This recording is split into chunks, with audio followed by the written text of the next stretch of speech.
Shalom teman-teman semua, terima kasih buat setiap teman-teman yang setia menyaksikan setiap video-video yang diupload dari channel Good News ini. Kiranya melalui channel ini kita semua diberkati, kita semua mendapat informasi-informasi yang benar yang sesuai dengan firman Tuhan. Hari ini kita akan menyimak sebuah diskusi lintas agama antara Gurunda Zuma dengan seorang murtadin yang sangat-sangat cerdas. Dia meninggalkan Islam karena banyak sekali pertanyaan-pertanyaan yang tidak terjawab ketika ia memeluk Islam. Alasannya karena ketika ia memeluk agama Islam, ia tidak diizinkan untuk bertanya tentang semua hal yang tertulis di dalam kitab-kitab dan hadisnya. Ia mengatakan bahwa segala sesuatu yang ada di dalam agama lamanya itu sudah sempurna dan tidak perlu dipertanyakan lagi. Islam itu teroris, radikal, anti toleransi, kemana-mana perang. Apabila sudah ada di dalam Al-Quran, itu kebenarannya datang dari Allah. Itulah kebenaran yang Allah pastikan, tetapkan. Nabinya doyan kawin, nabinya buta huruf. Beliau Rasulullah bisa membaca atau menulis atau buta huruf atau tidak? Tidak. Beliau buta huruf tidak? Enggak lah. Tapi menulis dan membaca tidak bisa.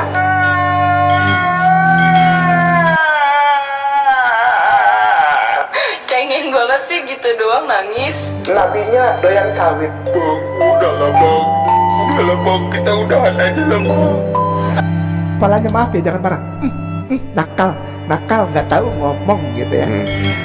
Kalau kita mendengarkan dari iklan yang kita simak barusan teman-teman, bahwa segala sesuatu yang tertulis di dalam Al-Quran dan hadis itu benar-benar dari Allah, dan itulah yang dipastikan menjadi dasar kebenaran umat muslim saat ini. Kalau kita dengar apa yang dikatakan Pak Dhani tadi, segala sesuatu yang datang dari Allah adalah sebuah kebenaran. Bukan hanya Pak Dhani saja yang mengatakan hal yang demikian. Semua umat muslim di dunia pasti setuju dengan sebuah perkataan bahwa agama mereka adalah agama yang rahmatan lil alamin. Kitab-kitab mereka adalah kitab penyempurna semua kitab yang ada sebelum-sebelumnya, baik itu Taurat, Injil, Zabur.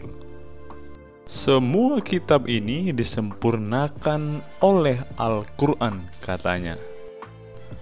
Tapi anehnya teman-teman, kitab yang paling sempurna ini tidak boleh ditanya arti, makna, serta apa maksud dari surat-surat ini ditulis. Ketika seseorang mempelajari Al-Quran lebih lagi, mempelajari hadis lebih lagi, maka orang-orang yang belajar itu akan meninggalkan agama itu. Tentu ini sesuatu hal yang aneh teman-teman. Mengapa aneh? Karena mengapa ketika kita mendalami Al-Quran dan hadis, malah hal itu membuat kita murtad? Bukankah itu sesuatu yang aneh? Seharusnya ketika orang muslim berkata bahwa Al-Quran, hadis, dan Rasulullah adalah nabi penyempurna serta kitab penyempurna kitab-kitab sebelumnya, seharusnya kitab dan nabi inilah yang membawa kita ke surga. Seharusnya melalui kitab-kitab inilah kita menemukan kebenaran, bahkan melalui kitab-kitab inilah kita dapat hidup benar dan hidup baik serta dapat hidup menyenangkan Tuhan. Tapi kenyataannya sebaliknya teman-teman.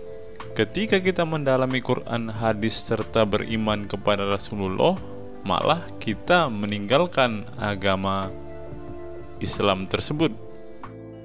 Contohnya saja si murtadin yang akan kita saksikan diskusinya pada kesempatan hari ini.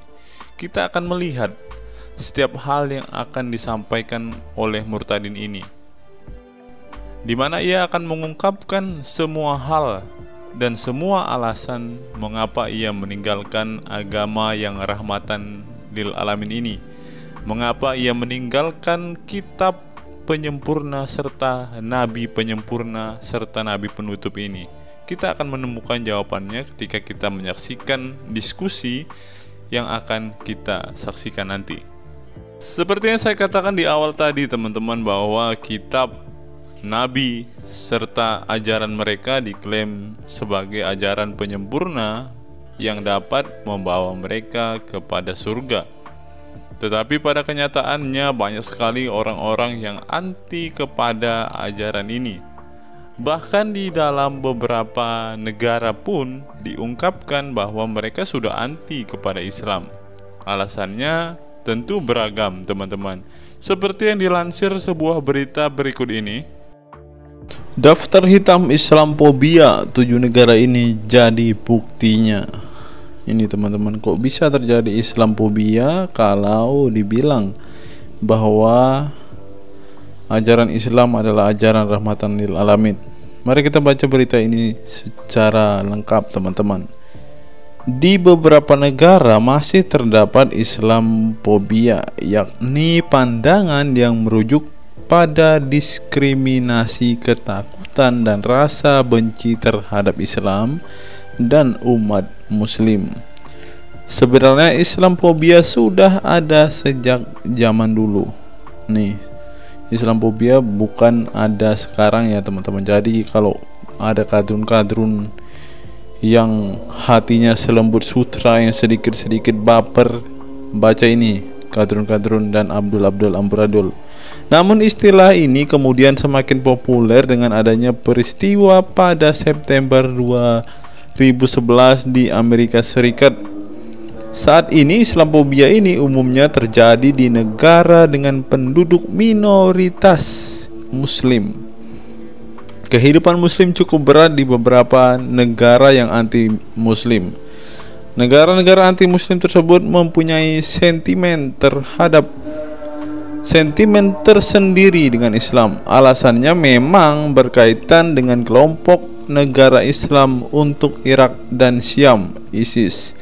Walaupun diketahui tidak semua muslim terlibat dengan kegiatan ekstremis tersebut, ada beberapa negara yang memiliki politisi dengan pandangan anti-muslim dan bahkan secara terang-terangan menyerukan anti-muslim di publik. Lihat teman-teman, alasannya karena teman-teman baca yang saya tandai warna orange ini ya teman-teman. Diketahui tidak semua muslim memang melakukan kegiatan ekstremis ini, tetapi kebanyakan yang ditemukan yang tergabung di dalam kelompok ini adalah mereka-mereka yang beragama Islam teman-teman. Jika kita melihat di suatu video Abdul Somad ketika ditanya apakah Anda setuju dengan ISIS, Abdul Somad sangat setuju karena orang-orang yang melakukan apa yang ISIS lakukan itu adalah orang-orang yang tunduk kepada Allah katanya. Itulah Islam yang benar kata Abdul Somad. Itulah cara kita berjihad dengan meledakkan diri. Itulah mengapa Abdul Somad ditolak di negara-negara luar, karena Abdul Somad terlalu ekstrim. Abdul Somad sudah menjadi provokator. Abdul Somad sudah berceramah tidak sesuai dengan rahmatan lil alamin lagi. Itulah mengapa Abdul Somad ditolak di beberapa negara. Ada beberapa negara yang memiliki politisi dengan pandangan anti-muslim dan bahkan secara terang-terangan menyerukan anti-muslim di publik. Sebenarnya banyak sekali negara-negara yang sudah Islamophobia atau mereka sudah anti dengan orang-orang yang beragama Islam atau menganut agama Islam karena mereka menganut sesuatu yang ekstrim tadi teman-teman. Ini hanya beberapa contoh kecil saja yang disampaikan oleh media yang kita akan simak beritanya teman-teman. Yang pertama, Perancis. Nicolas Sarkozy yang menjabat sebagai presiden Perancis pada tahun 2011 saat itu menyerukan sebuah larangan penggunaan niqab, yakni kerudung yang menutup seluruh tubuh kecuali pada bagian mata. Perempuan yang menggunakan niqab tidak diterima di Prancis. Apabila ada yang melanggar, maka akan didenda 150 euro atau sekitar 2,4 juta rupiah. Pemaksaan penggunaan nikab juga akan dikenakan sanksi berupa denda sekitar 480 juta rupiah dan 1 tahun penjara. Abdallah Zekri kepada National Observatory of Islamophobia mengatakan bahwa setidaknya sekitar 235 serangan yang ditujukan kepada warga Muslim Perancis pada 2020 lalu. Saat ini Perancis telah mengeluarkan RUU anti-separatisme yang mengacu pada pembatasan komunitas Muslim. Kini Nicolas Sarkozy sudah tidak menjabat sebagai Presiden Perancis. Ia menjabat sejak 2007 hingga 2012. Pada tahun 2017, Sarkozy berusaha kembali ke perpolitikan. Namun langkah itu gagal karena partainya, Les Républicains, tidak mengajukan Sarkozy menjadi calon presiden. Mungkin ada kadrun-kadrun juga di negara itu ya teman-teman, yang tidak setuju dengan apa yang dilakukan oleh Sarkozy ini. Mereka mungkin kepanasan, mereka mungkin kejang-kejang karena tidak bisa menggunakan baju ninja ini teman-teman. Nikab, katanya nikab, baju muslim yang hanya nampak mata itu teman-teman, namanya nikab.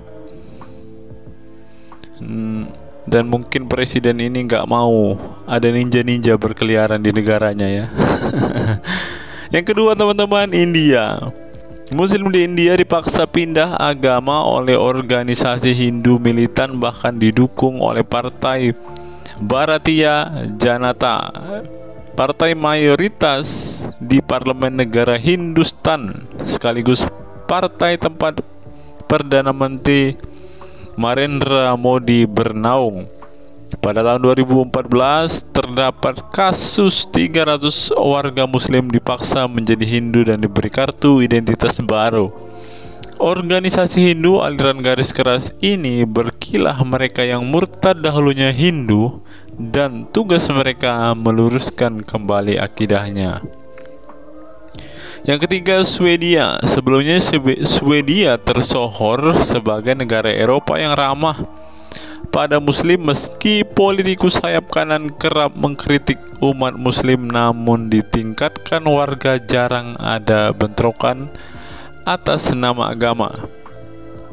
Namun aksi pembakaran Al-Quran di kota Malmö pada tahun 2020 telah menjadi bukti Islamophobia yang nyata terjadi di Swedia.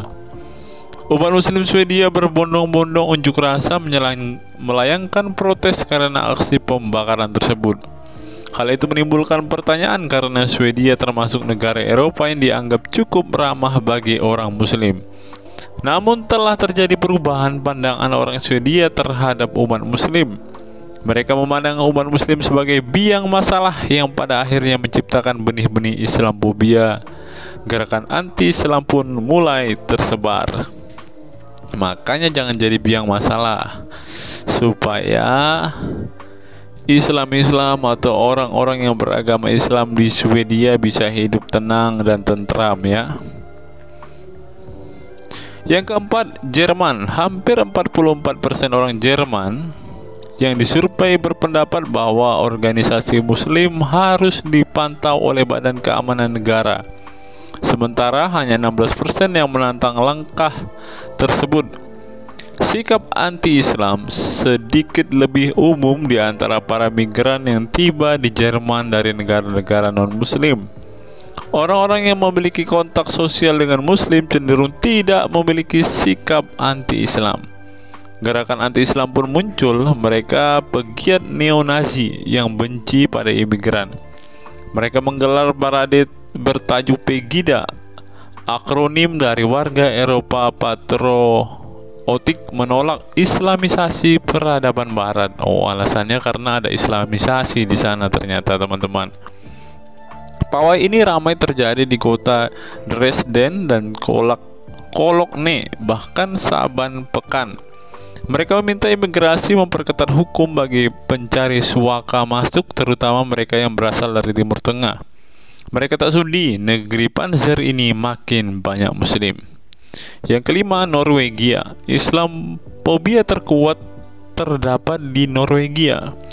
Aksi penistaan Islam marak terjadi di negara ini, seperti pembakaran Al-Quran dan penghinaan Nabi Muhammad. Ketua Stop Islamization of Norway mengatakan bahwa Islam sama sekali tidak diterima di Norwegia dan semua Al-Quran yang ada harus dihancurkan. Tidak hanya itu, studi oleh para peneliti dan Institut Penelitian Sosial Norwegia mengungkapkan bahwa pelamar kerja yang memiliki nama Pakistan atau Muslim menerima panggilan kerja 25% lebih dari sedikit daripada penduduk asli Norwegia. Pernyataan tersebut menunjukkan bahwa tingkat diskriminasi terhadap kaum Muslim di Norwegia sudah memprihatinkan. Yang keenam, Republik Ceko. Berbeda dengan Norwegia yang begitu terlihat sebagai anti-Islam, di Republik Ceko justru gerakan anti-Muslim tak terlihat jelas, namun sekali tampil amatlah mencengangkan. Bahkan secara belak-belakan dilakukan oleh seorang tokoh politik cukup tersohor di negara itu. Tomio Okamura telah menyerukan warga Ceko untuk melepaskan hewan yang dianggap najis oleh Muslim, yakni babi dan anjing, di tempat ibadah umat Islam di masjid. Lelaki berdarah Jepang ini bahkan mengajak penduduk tidak membeli makanan atau barang di toko milik pengikut Nabi Muhammad. Bahkan Tomio sering menuliskan catatan agar seharusnya warga Ceko mengusir umat Islam imigran. Lelaki ini mengaku sadar saat mengucapkan itu dan telah berkonsultasi dengan pelbagai penegak hukum hingga dia yakin ucapannya tak bisa membuat dirinya masuk penjara. Yang terakhir, yang ketujuh, Kanada. Direktur Asosiasi Muslim Kanada, Rania Lawendi, mengungkapkan bahwa anti-Muslim dan Islamophobia sudah membakar cukup lama di Kanada. Hal ini terlihat dari beberapa kasus perusakan masjid dan ancaman pembunuhan terhadap umat Islam. Bahkan pada Juni 2021 terjadi kecelakaan yang melibatkan sebuah kejahatan atas nama Islamophobia. Satu keluarga tewas akibat ditabrak mobil. Satu keluarga tersebut terdiri dari ayah, ibu, nenek, dan seorang anak remaja. Sementara satu lain yang berusia 9 tahun mengalami luka. Penyerangan terjadi karena keluarga yang diketahui keturunan Pakistan ini sedang berjalan-jalan sore dan mengenakan pakaian Muslim. Namun, penyerangan terhadap umat Muslim di negara ini bukan yang pertama kali terjadi. Ada satu komentar yang menarik di dalam artikel ini, teman-teman. Yuli Santoso mengatakan, fobia itu hak seseorang untuk takut pada sesuatu. Jadi para Abdul amburadul, jangan kalian kepanasan, jangan kalian kejang-kejang. Ini adalah hak seseorang untuk takut pada apapun yang mereka takuti, termasuk agama dan ajaran yang tentunya tidak membawa damai. Melihat berita seperti ini, tentu para Abdul akan semakin kepanasan, teman-teman. Seperti salah satu contoh yang saya temukan ini, ketika kita mengatakan kita tidak menemukan kedamaian serta rahmatan lil alamin itu di dalam agama mereka, mereka akan berusaha membuktikan bahwa mereka adalah agama yang damai dengan mengatakan seperti ini: Islam antara agama perang atau agama damai. Ini artikelnya masih baru, teman-teman, dibuat oleh Fakultas Psikologi dan Ilmu Sosial Budaya Universitas Islam Indonesia. Teman-teman bisa lihat ya, oleh M. Darzan Hanan Mahroni. Propaganda Islam toleran. Islam agama damai dan Islam agama perang merupakan metamorfosis dari propaganda anti perang dan perdamaian abadi. Kita lihat ya isinya teman-teman. Propaganda ini merupakan senjata mematikan yang digunakan kaum kafir. Lihat, kaum kafir meredam dan mematikan semangat aktivitas jihad dan futuhat.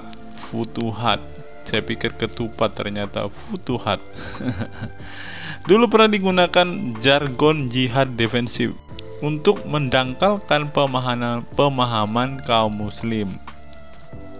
Kaum muslim digiring untuk mempersepsikan jihad sebagai keburukan yang harus dijauhi. Berbagai upaya dilakukan untuk menghapus jihad. Di India, Inggris lewat nabi palsu Mirza Ghulam Ahmad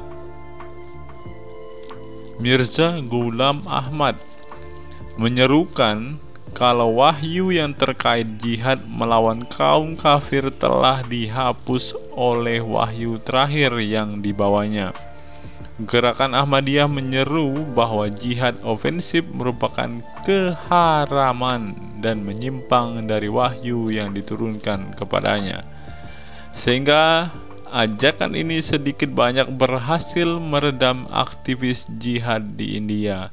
Sekarang saya tahu kenapa orang India menjadi orang-orang yang Islamophobia di sana, teman-teman, karena mereka mengislamkan orang-orang di India dengan cara seperti ini.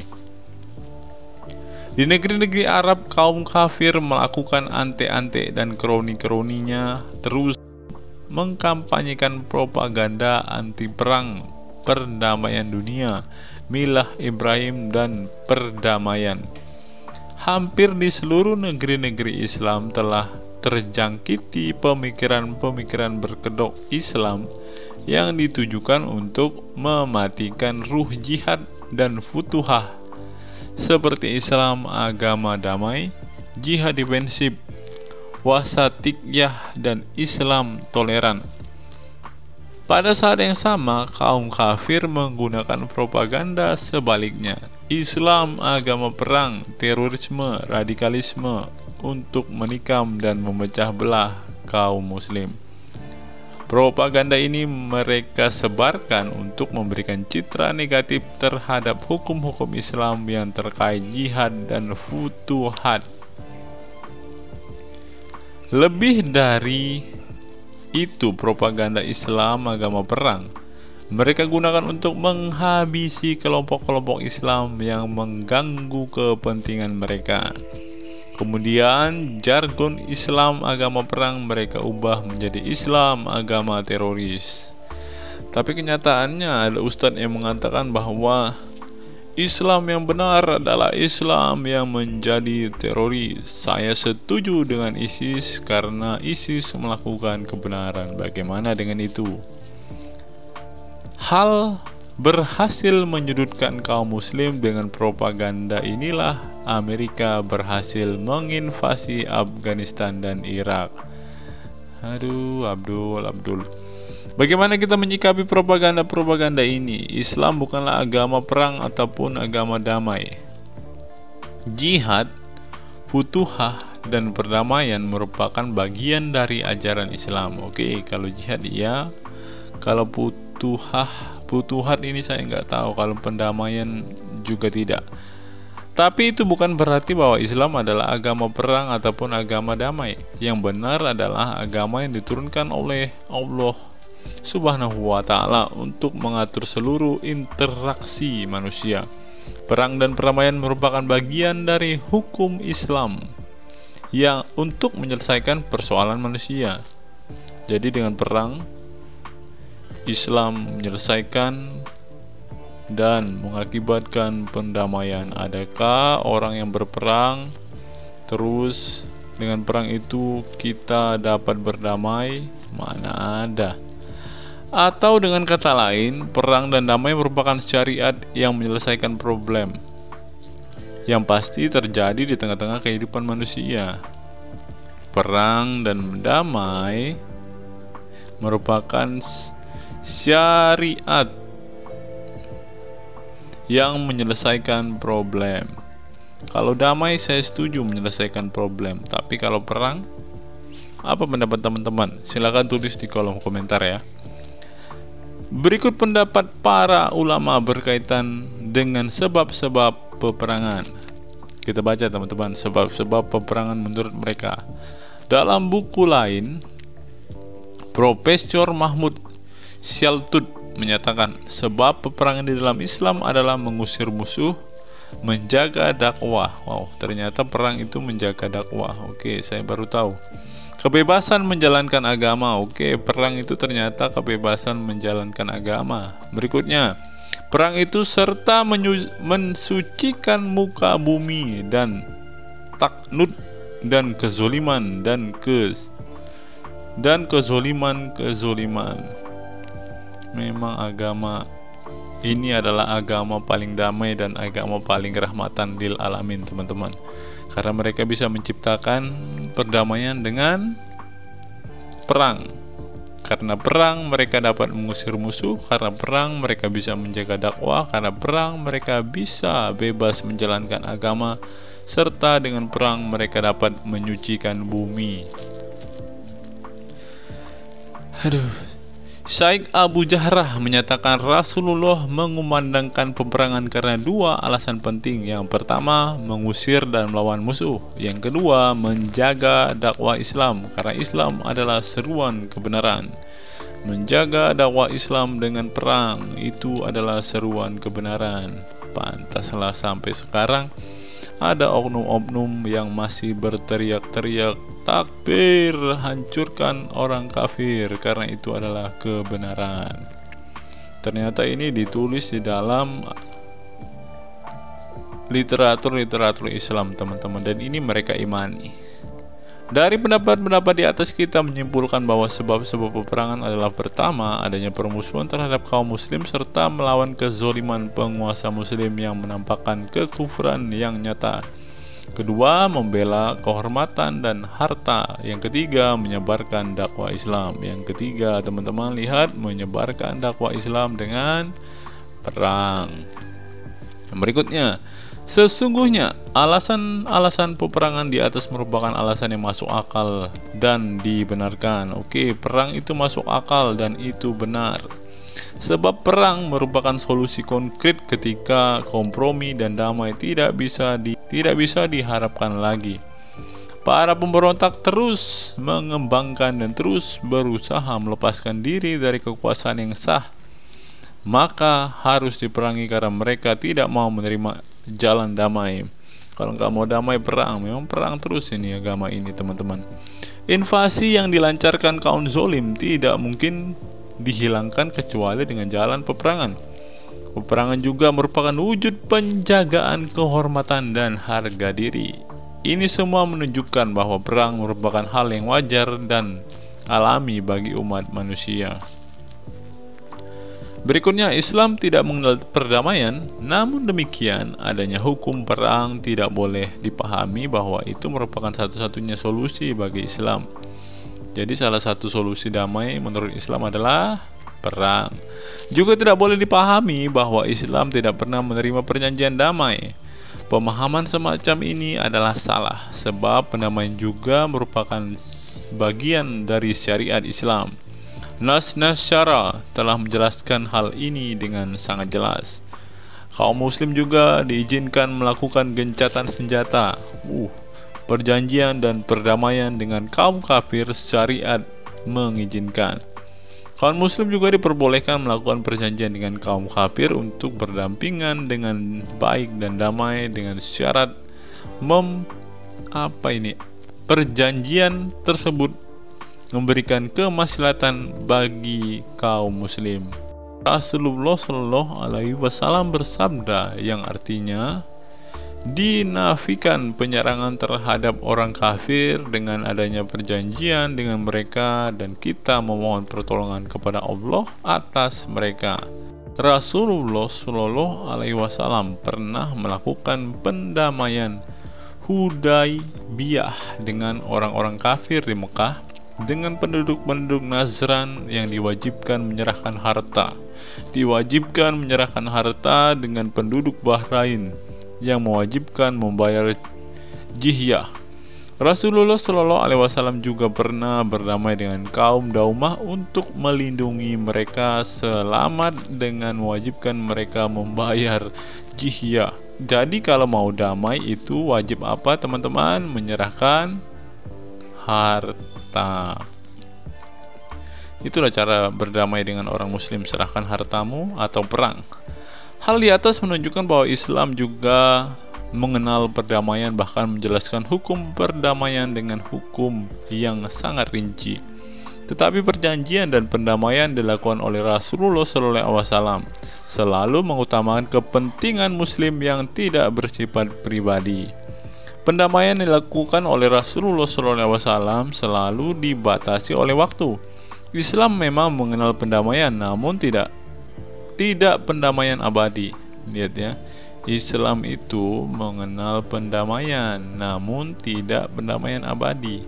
Itulah mengapa sampai sekarang masih ada orang yang tidak mau berdamai dengan agama-agama lain. Saya teringat suatu perkataan dari seorang Habib. Habib berkata, ketika Islam sudah tidak bisa hidup berdampingan dengan agama lain, tidak bisa berdamai dengan agama lain, saya siap murtad dan meninggalkan agama Islam.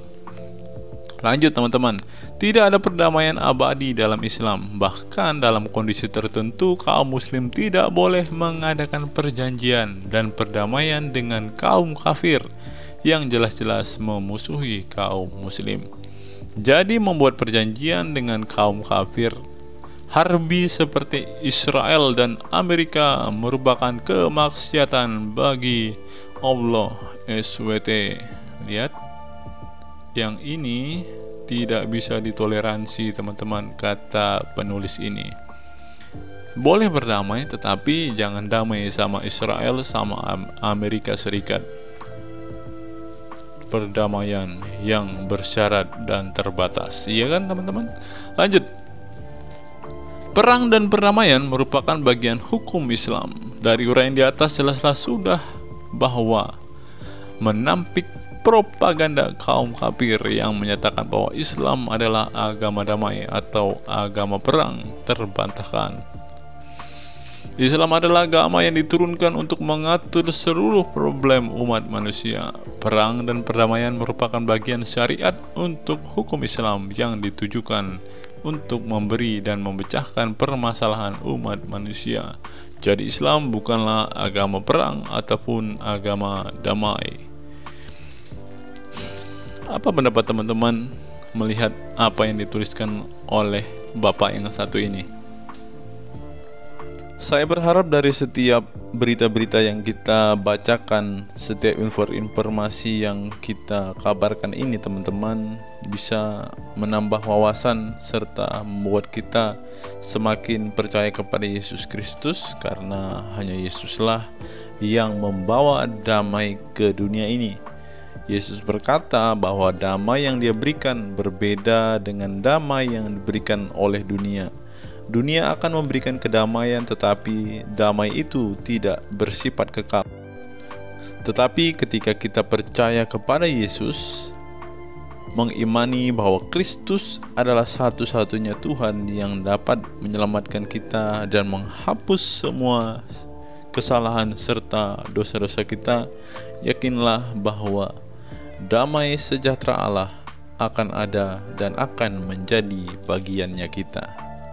Besar harapan saya melalui apa yang kita bacakan ini teman-teman, kita semakin yakin dan percaya bahwa hanya di Alkitab, hanya kepada Kristus kita mendapatkan damai yang abadi, damai yang kekal, bukan kedamaian di dunia saja, tetapi kita akan damai bersama Kristus di surga kelak. Melalui pembacaan ini juga teman-teman, saya yakin bahwa inilah alasan mengapa umat muslim dilarang untuk bertanya kepada ustadz-ustadznya. Karena ketika mereka bertanya saya yakin pasti mereka akan murtad. Dan inilah alasannya mengapa umat muslim tidak paham, tidak mengerti, tidak memahami isi kitabnya. Ustadz ini dengan sangat jujur mengatakan bahwa umat muslim itu sudah menjadi seperti keledai karena mereka hanya beriman, hanya percaya, hanya menghafal, hanya membaca Al-Quran tetapi tidak paham sama sekali isinya. Kita bangga menghafal Al-Quran tapi tidak memahami Al-Quran. Senang mengulang berbahasa Arab tapi tidak mengerti bahasa Arab. Suka membaca Al-Quran tapi tidak memahami maknanya. Akhirnya apa? Menjadi keledai di Indonesia. Dan pada kesempatan ini juga teman-teman, kita akan menyaksikan seperti yang saya katakan di awal video ini tadi, bahwa kita akan menyimak sebuah diskusi lintas agama antara seorang murtadin dengan seorang apologet Islam atau seorang polemikus Islam yang ia adalah seorang yang sangat dibangga-banggakan oleh umat muslim. Tetapi teman-teman, melalui video ini kita akan membuktikan bahwa si polemikus muslim ini sebenarnya adalah sama seperti keledai, sama seperti yang dikatakan Ustadz tadi teman-teman, bahwa dia hanya menghafal, dia hanya membangga-banggakan Al-Quran, tetapi ia tidak tahu makna, tidak tahu arti, tidak tahu maksud dan tujuan dari setiap ayat-ayat yang ditulis itu teman-teman. Dan akhirnya ia menjadi keledai di Indonesia. Bagaimana keseruan diskusi ini teman-teman? Mari kita saksikan video ini sampai selesai. Dan teman-teman silahkan menilai, silahkan melihat apakah benar Ustadz yang satu ini sama seperti keledai. Selamat menyaksikan. Jangan terlalu tegang teman-teman, kita iklan dulu ya. Islam itu teroris, radikal, anti toleransi, kemana-mana perang. Apabila sudah ada di dalam Al-Quran, itu kebenarannya datang dari Allah. Itulah kebenaran yang Allah pastikan, tetapkan. Nabinya doyan kawin, nabinya buta huruf. Beliau Rasulullah bisa membaca atau menulis atau buta huruf atau tidak? Tidak. Beliau buta huruf tidak? Enggak lah. Tapi menulis dan membaca tidak bisa.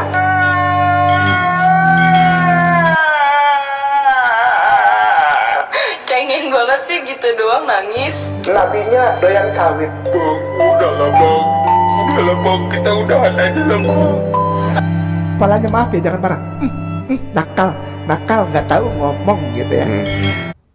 Shalom teman-teman, kembali lagi bersama saya di channel Good News. Di dalam channel ini kita akan membahas tentang iman kekristenan. Segala hal yang bersangkut paut dengan iman Kristen akan kita tuangkan di dalam channel ini melalui setiap video-video yang akan diupload melalui channel ini. Baik itu materi-materi tentang sejarah kekristenan, kesaksian murtadin, debat lintas iman, ataupun berita-berita terbaru dari dalam iman kekristenan. Sebelum mulai videonya, saya mohon dukungan teman-teman untuk menekan tombol subscribe, like, share, dan komen agar channel ini dapat berkembang dan dapat memberitakan kabar baik kepada semua orang.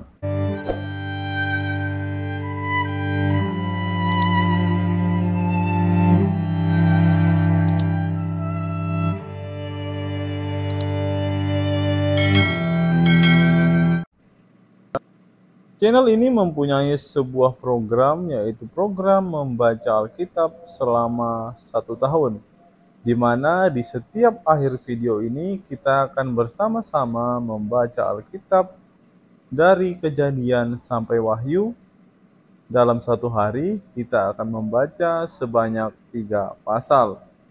Bagi teman-teman yang berminat untuk membaca Alkitab bersama-sama dengan saya, silakan teman-teman simak video ini sampai selesai agar kita bersama-sama bertumbuh, memahami Alkitab, bahkan dapat melawan setiap orang yang selalu menjelek-jelekan iman kepercayaan kita kepada Yesus Kristus.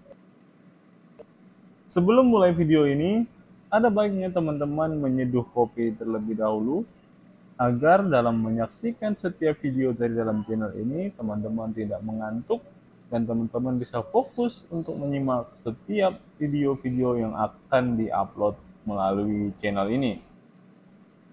Selamat menyaksikan dan Tuhan Yesus memberkati kita semua.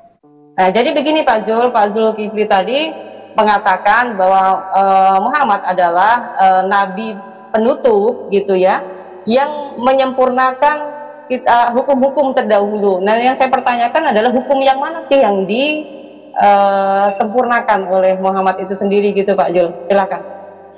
Oke.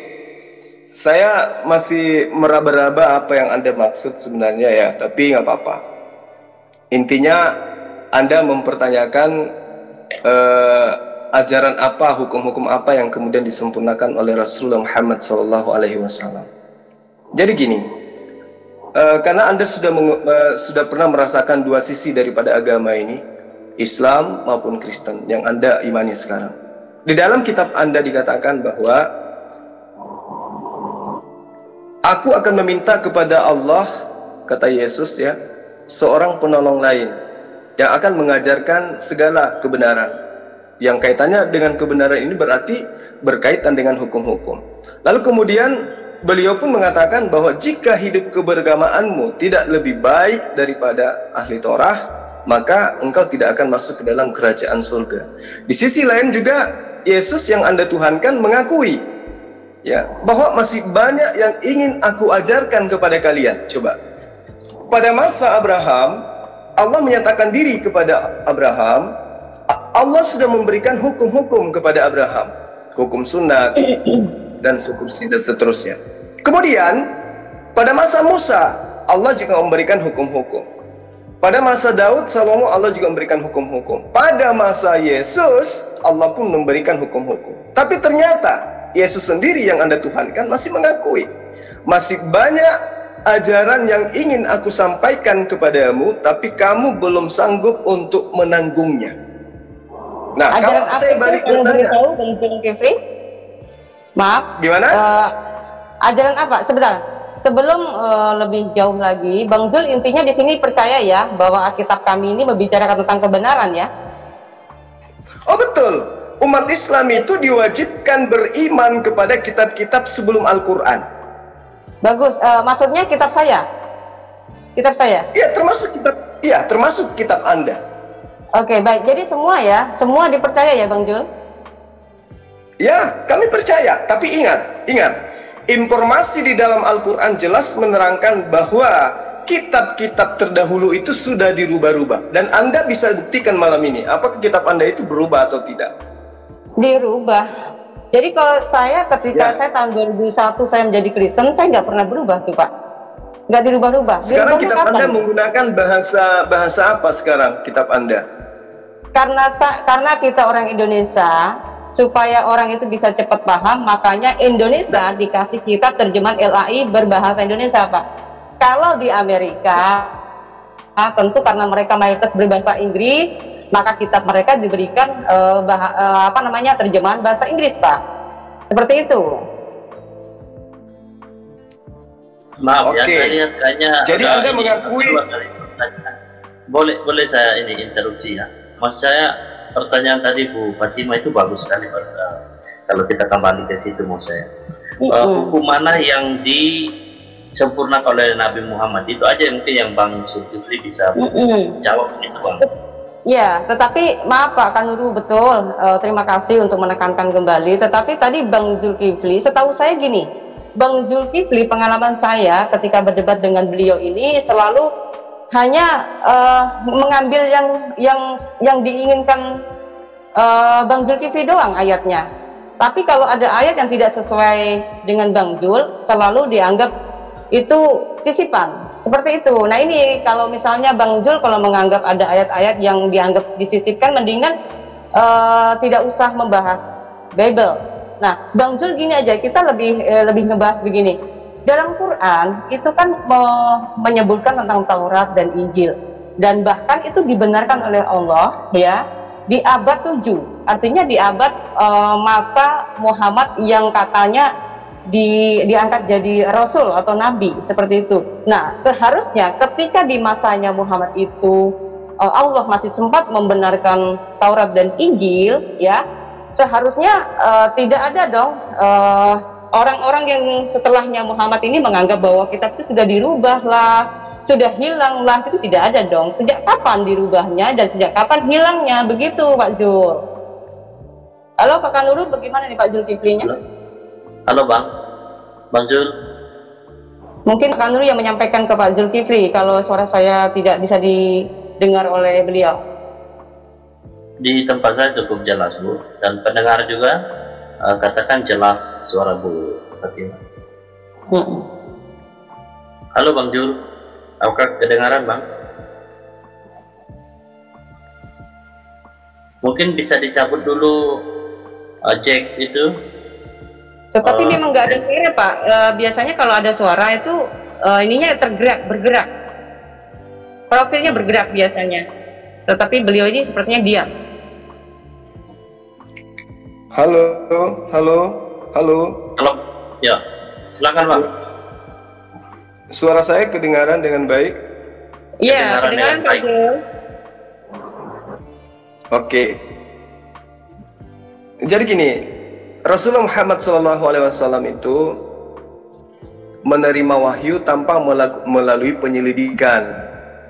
Jadi dia tidak menyelidiki, oh ternyata di kitab Torah, ternyata di kitab nabi-nabi terdahulu itu ada dikatakan akan datang seorang nabi, akan seperti ini, akan ada sama seperti Musa. Itu tidak beliau itu tidak melakukan penyelidikan.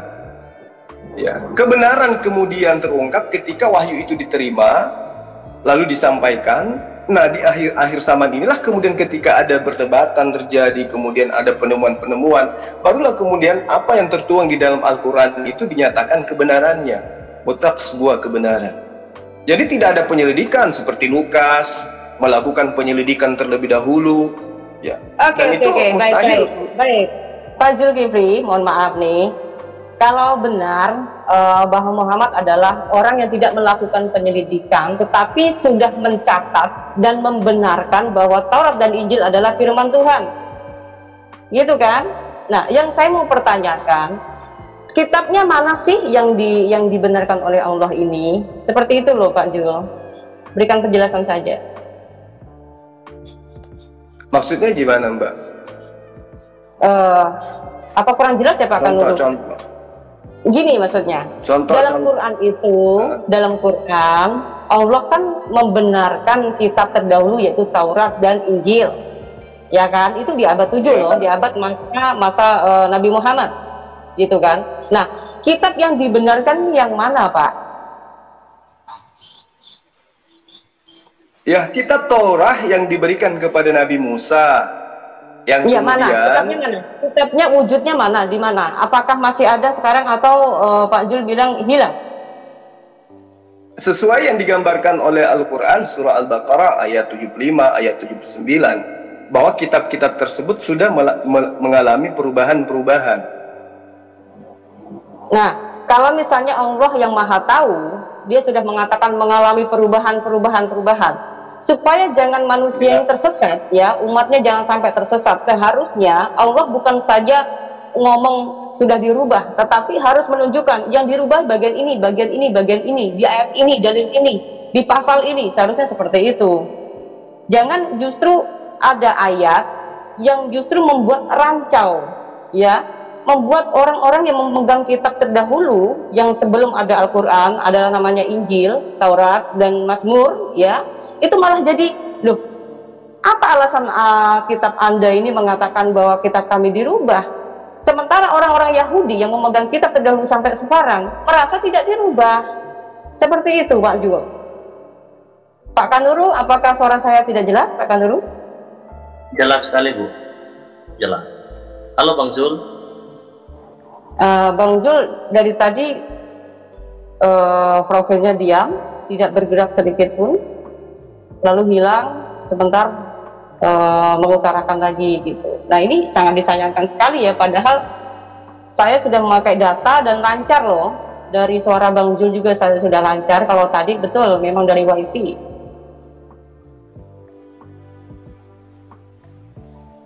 Ini akan memakan waktu.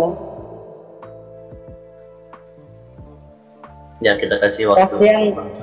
Kasihan teman-teman yang sudah menyimak.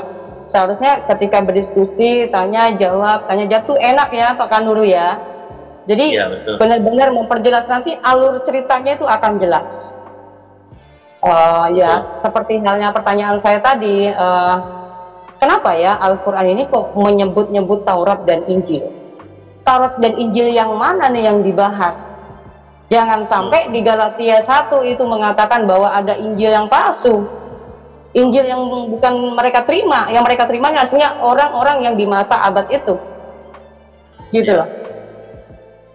Nah ini saya kepengen teman-teman muslim tuh bisa memberikan data yang lengkap, enak, santai. Satu-satunya harapan saya itu Bang Zulkifli sebenarnya Pak Kanuru, karena selama ini yang saya kenal Pak Ustadz, dikenal Pak Ustadz ini, Pak Zulkifli ini orangnya sangat baik, sopan, dan setahu saya selama ini ketika pengalaman saya berdebat dengan beliau ini sangat sopan sekali dengan saya. Iya, ya kita harap bisa tersambung lagi ya. Menarik memang pertanyaan Bu Fatimah, saya pikir ini juga kita harapan dari teman-teman juga Kristen ya, untuk kita ketahui di bagian mana yang diubah dan bagian mana yang belum. Aduh, sepertinya hilang Bang Pak Zulkifli-nya. Jadi maksudnya gini loh Pak, saya selalu dianggap katanya orang yang selalu getolnya menyerang Islam, katanya seperti itu ya. Nah saya kepengen ketika saya dicap sebagai murtadin odong-odong ya, menjadi murtad yang tidak pernah tahu Al-Quran, justru saya bertanya, saya mempertanyakan, ketika saya menjadi Kristen, ketika saya sudah di dalam terang Kristus, saya melihat ada sesuatu hal yang sepertinya harus saya pertanyakan, begitu Pak. Nah, ketika di negeri kita ini, di Indonesia, orang menyimpulkan tentang Quran katanya salah, justru itu saya kepengen dari pihak Muslim itu, ayo loh berdiskusi dengan baik. Ketika ada orang yang mempertanyakan tentang Quran, terbuka dong. Apa alasan? Misalnya alasan orang Kristen harus mu'alaf dan menjadi Islam dan mempercayai Quran dan Muhammad. Seharusnya gamblang dong. Jangan cuman ujuk-ujuk main syahadat.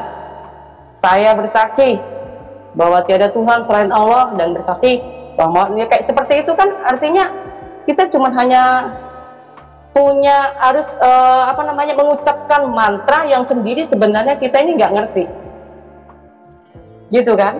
Nah ini ayolah gitu teman-teman Muslim gitu. Ya betul. Halo Bu Fatimah.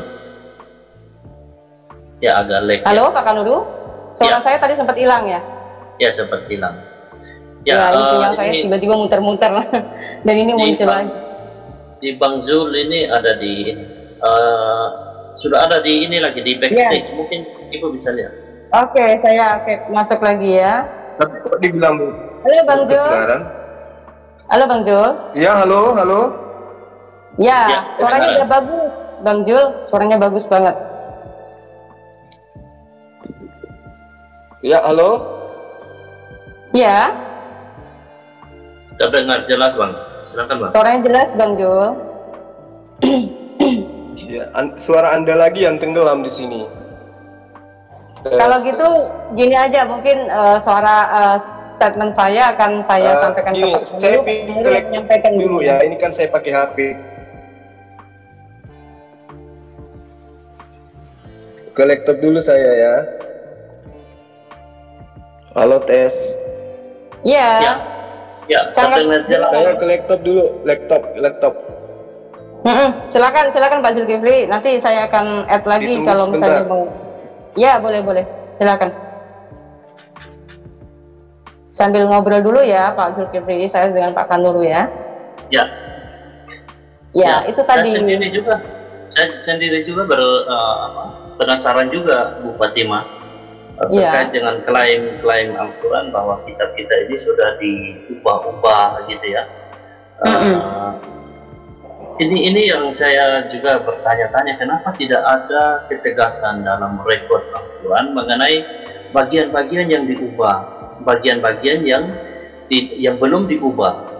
Karena di dalam Al-Quran kan ada perintah kepada Nabi Muhammad, bila ada yang misalnya dalam surah Yunus ayat 94 ya, di situ dikatakan jika Muhammad berada dalam keraguan-raguan tentang apa yang kami turunkan kepadamu, maka tanyakanlah kepada orang yang membaca kitab sebelummu. Sungguh telah datang kebenaran kepadamu dari Tuhanmu, maka janganlah sekali-kali engkau termasuk orang yang ragu. Nah, jelas sekali ada sebuah perintah di dalam Al-Quran sendiri untuk mengkonfirmasi kebenaran jika ada yang membuat Nabi Muhammad itu ragu. Nah, kalau kita tidak tahu bagian mana yang sudah dirubah dan yang belum dirubah, nah, bagaimana cara mengkonfirmasi kebenaran itu? Iya kan?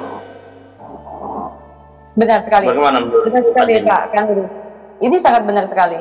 Sangat menarik dan patut dipertanyakan dan patut didiskusikan, Pak.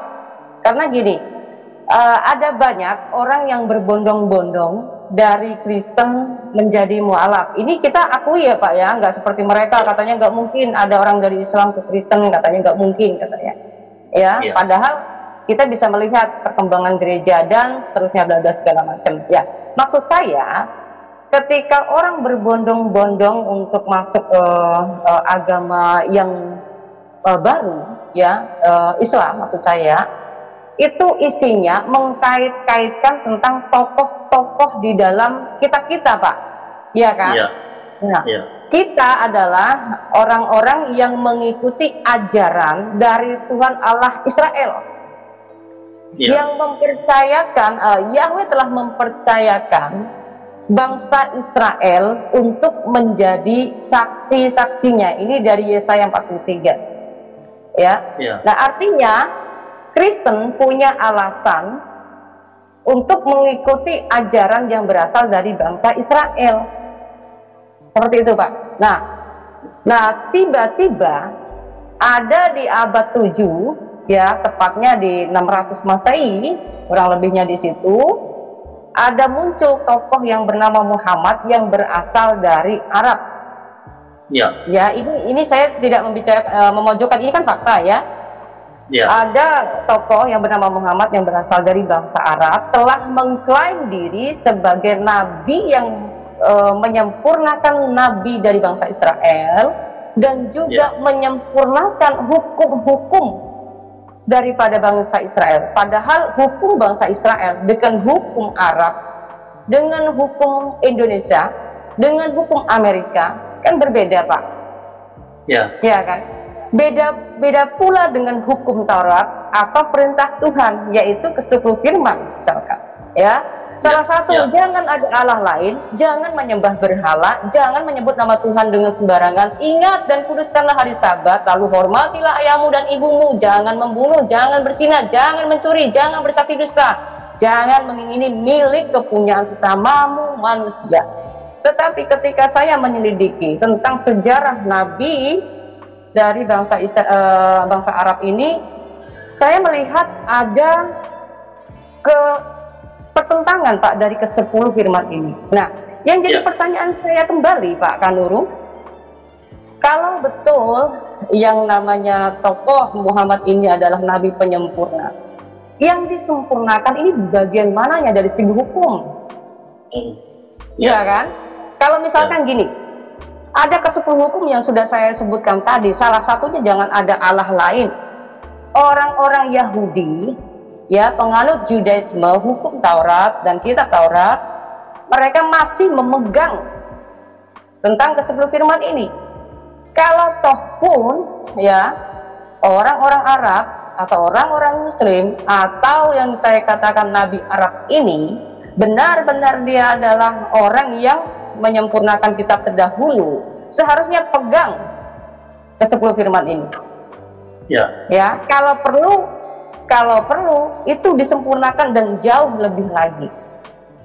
Misalkan gini, Yesus mengatakan, dia mengklaim diri di Matius 5 ayat 17, mengatakan, aku datang bukan untuk meniadakan hukum Taurat dan juga kitab para nabi, tetapi aku datang menggenapinya. Arti penggenapannya adalah menyempurnakan, ya kan? Nah, contoh yang saya sampaikan adalah ketika ada hukum di dalam perjanjian lama atau hukum Taurat mengatakan kasihilah sesamamu manusia sama seperti dirimu sendiri, itu sudah ada dari sejak dulunya, ya. Lalu Yesus memberikan kesempurnaan jauh lebih mutlak lagi, yaitu kasihilah musuhmu. Nah, orang-orang Muslim cenderung lebih mencari kesalahan mengenai tentang dalil kasihilah musuhmu ini, bukan mencari tahu yang disempurnakan Yesus ini apa, yang disempurnakan Muhammad ini apa. Tetapi teman-teman Muslim ini lebih cenderung mengatakan, memangnya Kristen mampu mengasihi musuh? Nggak, konteksnya ini musuh apa dulu, kan gitu, ya.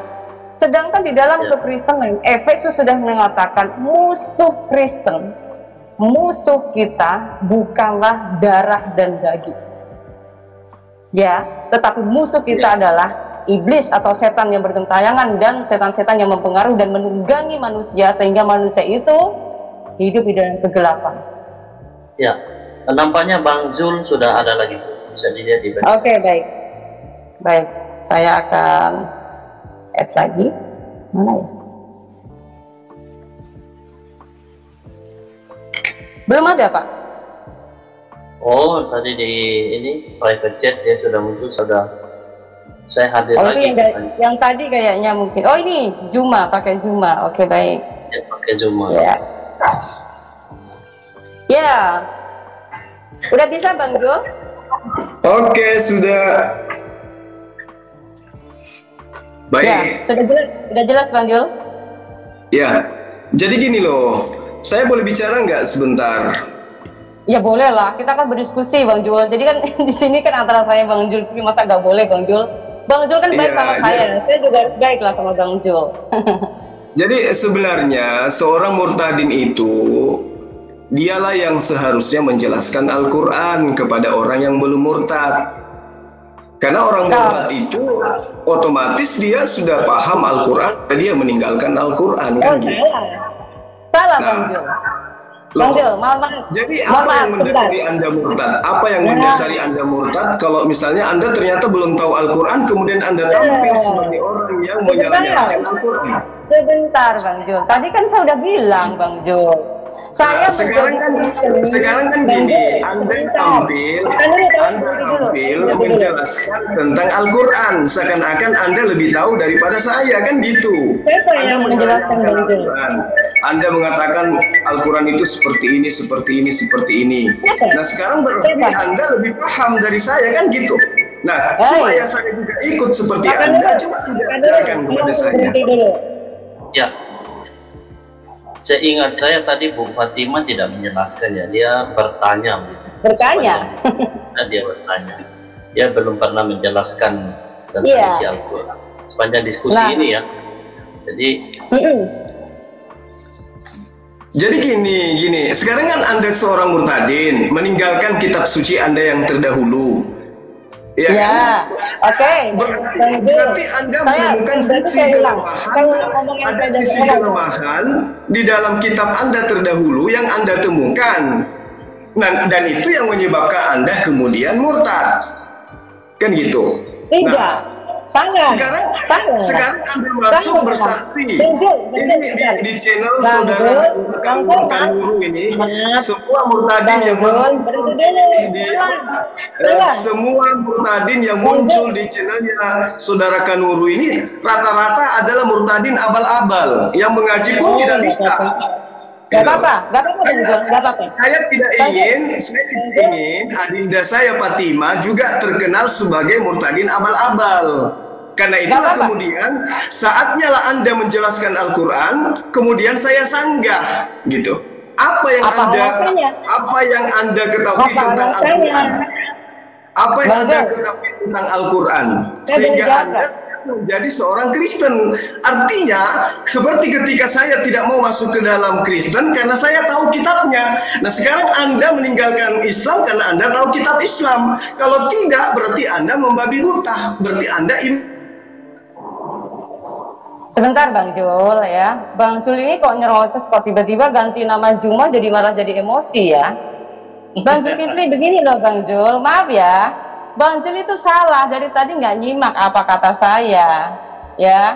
Saya dari awal saya sudah bilang saya ini dicap loh jadi murtadin odong-odong oleh saudara-saudara Bang Jul. Saya ngomong begitu kan Pak Kanuru tadi, ya kan.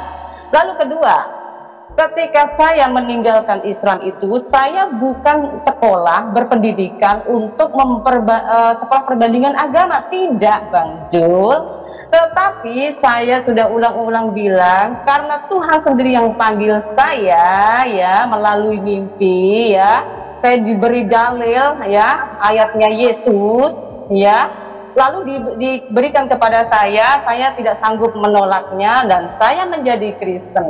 Nah, setelah saya sudah menjadi Kristen Bang Jul, saya melihat sesuatu hal loh yang selama ini saya duga ternyata begini, ternyata tidak, ternyata salah Bang Jul. Jadi di sini saya tidak itu yang saya tahu, yang anda katakan setelah saya di Islam saya diajarkan Kristen ini seperti ini. Apa yang Anda diajarkan di Al-Quran tentang Kristen? Coba Anda tunjukkan. Al-Quran menceritakan tentang Kristen itu seperti apa menurut Anda? Coba. Al-Quran diceritakan tentang Kristen. Justru saya mempertanyakan Bang Jul, kenapa di dalam Quran itu membahas tentang Taurat dan Injil? Dari awal saya sudah bertanya seperti itu, kenapa Bang Jul tidak memberikan penjelasan Bang Jul? Kenapa? Kenapa harus mesti ngotot marah-marah? Nah, selama ini yang saya tahu Bang Jul sangat sopan dan baik sekali loh. Nah, gini, bukan. Ini harus dipahami dengan baik. Saya tidak mau adinda saya ini seperti murtadin yang melakukan persaksian di channel ini, yang ternyata mereka mengaji pun tidak bisa, tapi kemudian balik menyerang Islam kan gitu.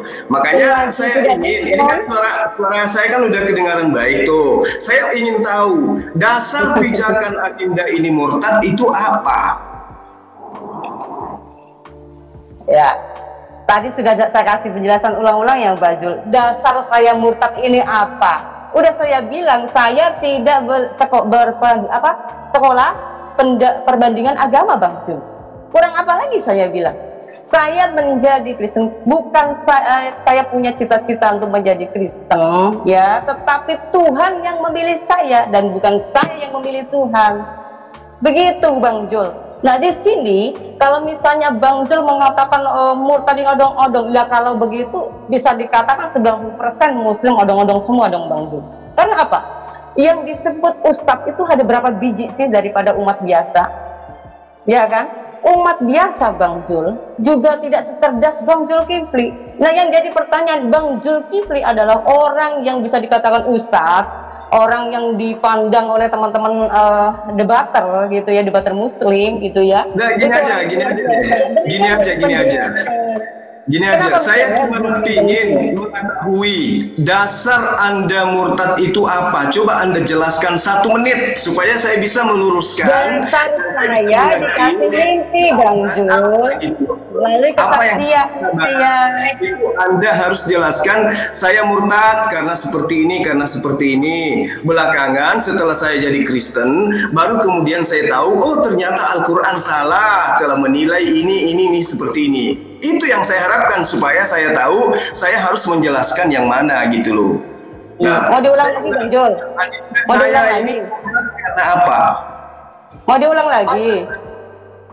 Memang suaranya putus-putus, masih sampai sekarang juga masih putus-putus. Putus-putus bagaimana? Mau diulang lagi nih kesaksian saya. Anda itu murtad karena apa? Oh, saya pada ulang-ulang berapa kali nih saya bilang Bang Jul, ya. Saya sudah bilang dari awal, saya menjadi murtad bukan karena saya sekolah perbandingan agama, tidak. Tapi karena Karena Tuhan menjumpai saya, ya Tuhan yang memilih saya. Tuhan menjumpai Anda itu maksudnya seperti apa? Tuhan menjumpai Anda itu maksudnya seperti apa? Anda bertemu di pasar atau gimana ceritanya? Silakan disimak dulu Bang. Karena Tuhan Allah kita adalah Allah Roh, ya. Dia bagaimana bisa, kemudian Anda bisa bertemu Tuhan sementara Tuhan itu adalah Roh? Apakah Roh itu bisa terlihat? Di dalam mimpi, Pak. Bagaimana Anda bisa membedakan bahwa yang datang ke dalam mimpi Anda itu adalah roh Tuhan atau roh setan? Bagaimana cara Anda untuk membedakannya? Cara membedakannya, saya dulunya saya tidak pernah mendengar sama sekali ayat Yohanes 14 itu nggak tahu tuh Pak ya. Di tahun 2001 itu tidak ada yang namanya Injil bisa dibaca oleh Muslim, itu tidak ada, ya. Dan bisa khotbah bisa ada, ya.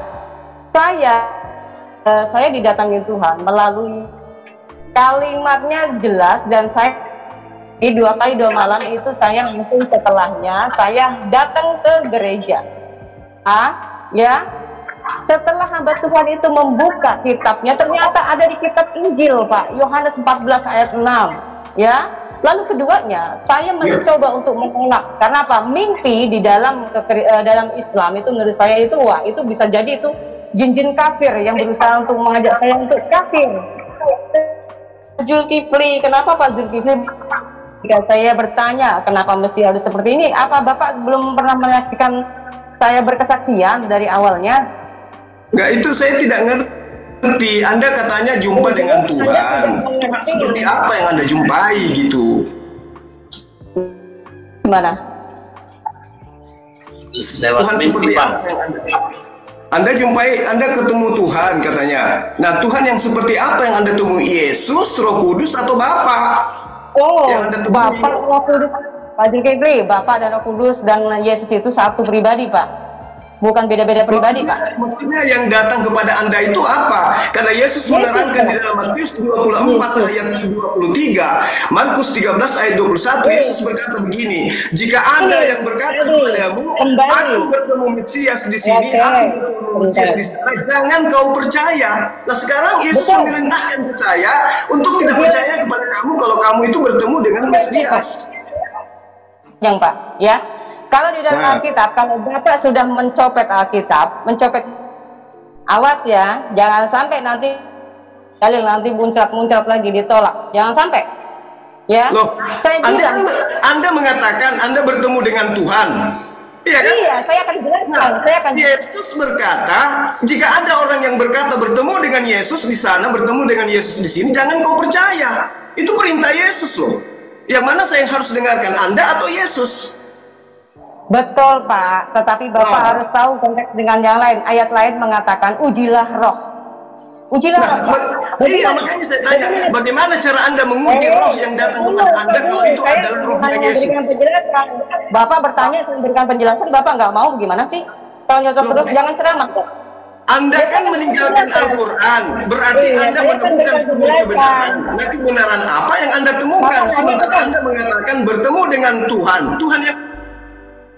Nah, ini orang bertanya, mau diberi penjelasan nyelocos terus nih gimana dong? Ya, kenapa tadi menjadi Zulkifli Abbas tadi bagus, menjadi Zuma menjadi kayak seperti ini ya? Apakah beda pribadi ini orang ini? Saya udah berikan penjelasan Pak.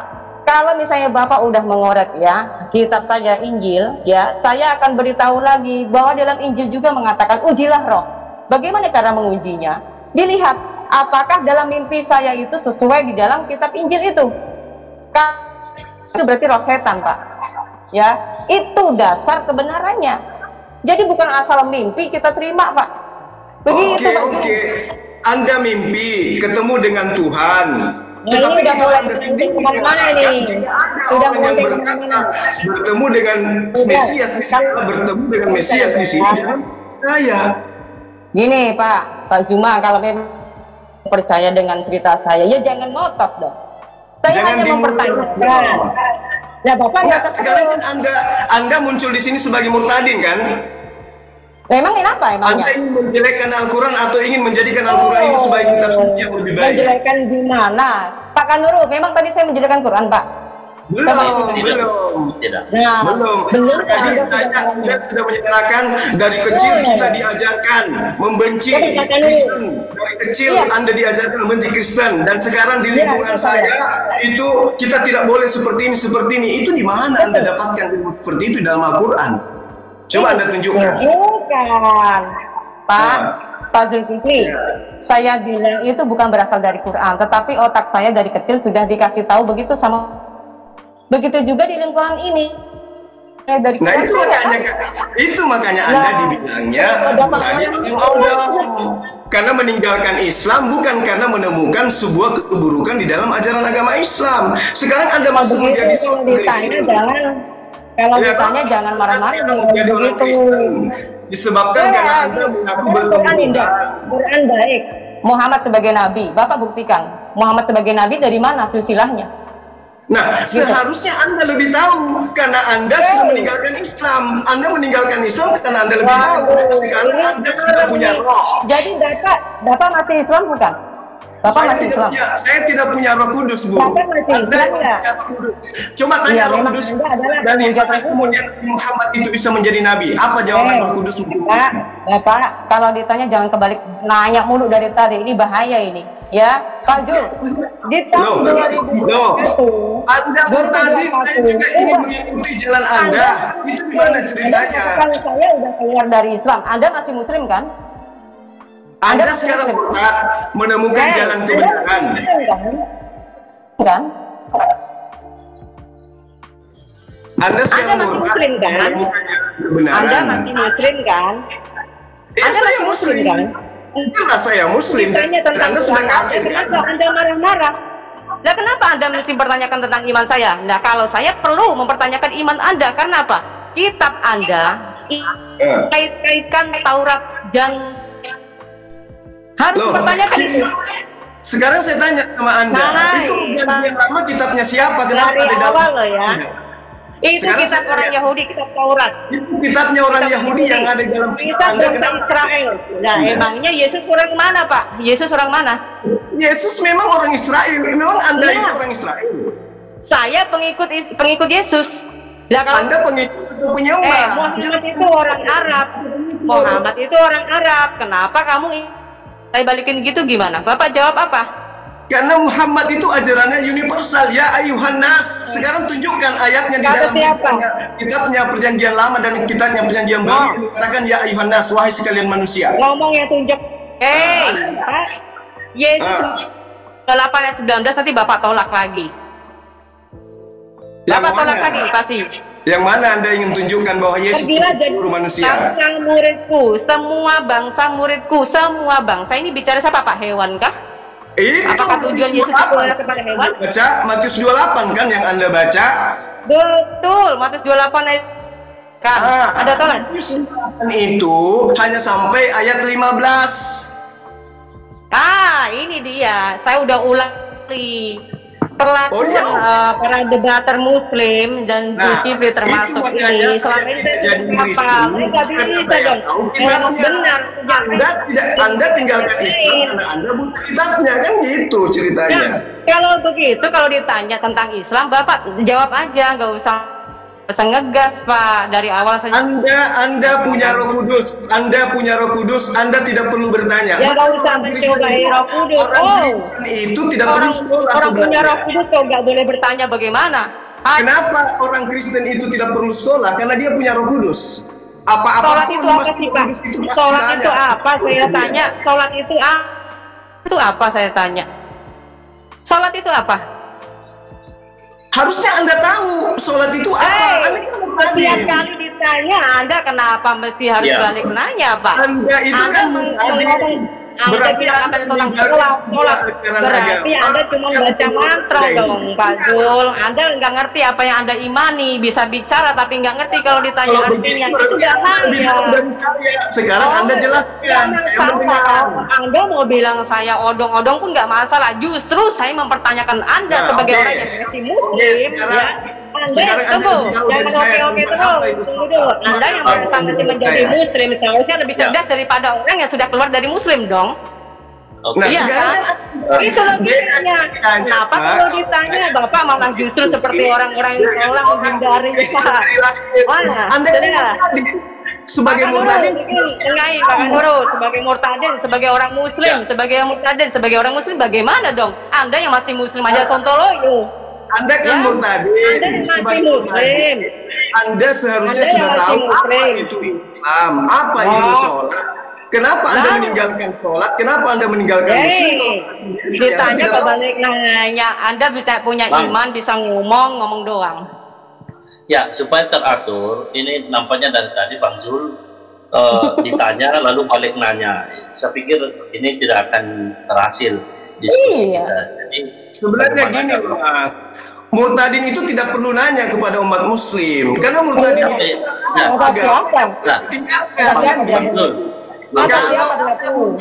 masih bertanya masih butuh ceramah Pak Zulkifli ya. Bang Zul, yang buat aturan tidak boleh bertanya itu dia yang mengajarkan Islam saya supaya saya bukan Bang Zul. Hargai moderator, jangan nyerocos terus Bang Jul. Bang Zul, enggak, gini, kita menggunakan akal sehat dan kerangka berpikir yang sehat. Anda murtadin kan? Beda cerita kalau saya berdiskusi. Oh, Anda muslim kan? Anda murtadin, berarti Anda sudah tahu tentang Islam kan? Ada masih muslim kan? Ada masih muslim kan? Nah, kalau begitu kenapa menghindari pertanyaan kalau Anda punya iman muslim? Kalau saya udah keluar dari muslim, kenapa ya? Harusnya begini, harusnya Anda harus lebih tahu. Anda begini, di luar sana ya, di luar sana itu sudah diperlakukan sama orang loh. Seberapa orang Zulkifli ini kayak apa sih Zulkifli ini? Katanya orang yang ditakuti, katanya orang yang berilmu, intelektual, yang diandalkan mualaf center. Aduh, kayak begini ilmunya. Bagaimana orang anak ini kayak begini? Aduh, kacau banget itu. Dari awal Anda menjelek-jelekkan Islam. Jelek-jelekannya di mana? Jelek-jelekannya di mana? Itu ajaran di mana? Itu. Jelek-jeleknya di bagian mana, Pak? Jelek-jeleknya di bagian mana, Pak? Orang saya dari kecil memang otak saya udah dikasih tahu, jangan bergaul sama orang Kristen. Memang begitu orang tua saya. Gimana, Pak? Itu berarti orang tua Anda yang salah, bukan Islamnya yang salah. Saya nggak tahu. Makanya kalau itu mau bilang Islamnya salah, kalau Bapak misalnya harus memberikan penjelasan, oh bukan begitu, Bu. Begini loh Islam yang benar ini, begitu harusnya, Pak. Iya kan? Itu kalau Anda datang ke saya, loh ini Anda tampil di channel yang besar sebagai murtadin. Ingat, Anda tampil di sini di channel yang besar sebagai murtadin. Tujuannya apa? Saya ingin tahu sama Anda. Kamu tampil di channelnya Kanuru ini untuk apa? Ini channel saya, Pak. Ini channel saya, Pak. Ya, kamu mau apa? Ini Kanuru ini channelnya siapa? Channelnya Anda? Channel saya, Pak. Iya. Apa tujuan Anda untuk sebenarnya melakukan ini? Tujuan Anda lah kemarin bilang Anda nantangin saya lewat YouTube, katanya mau berdiskusi dengan saya. Ini cara diskusimu. Belum, saya tidak nantangin kamu. Kamu mengatakan kamu sering debat dengan saya. Padahal saya tidak kenal Anda itu siapa. Oh ya, karena saya pakai akun lain. Pakai akun lain, Pak. Saya pakai akun lain, Pak. Iya, jangan bohong. Jangan bohong. Suara saya sudah dijelaskan. Itu teman-teman yang udah debat Bu Sapa itu udah kenal lah ya. Pak Ferguson juga udah tahu. Kelihatannya sudah lama ini channel. Untuk apa coba Anda membuat channel seperti ini? Memamerkan Kristen itu ajaran benar atau Islam itu ajaran yang salah? Sebaliknya, Bapak selama ini debat juga debat tentang mendebat orang Kristen. Kenapa, Pak? Tujuannya apa? Untuk membentengi umat Islam dari kesesatan. Oh, sama. Kalau begitu, saya juga bisa membentengi umat Kristen daripada kesesatan. Bagaimana? Oke, kesesatan apa yang Anda maksud? Kesesatan justru saya pertanyakan, kenapa di dalam Quran itu tertulis Taurat dan Injil? Justru Anda bertanya tentang Quran, kesesatan apa yang Anda maksud? Tunjukkan aja dalilnya. Sebutkan ayatnya. Seperti saya mengatakan kepada Anda, Yesus berkata, saya sebutkan ayatnya, saya sebutkan dalilnya. Yesus berkata, nanti ada ketiga ditolak lagi. Mengatakan Islam itu di mana di dalam Al-Quran yang Anda maksud sesat itu? Tunjukkan sebagai murtadin. Coba. Kapan nunjukinnya? Buktikan Kapan kalau aku nunjukinnya? Nunjukinnya tunjuk. kapan?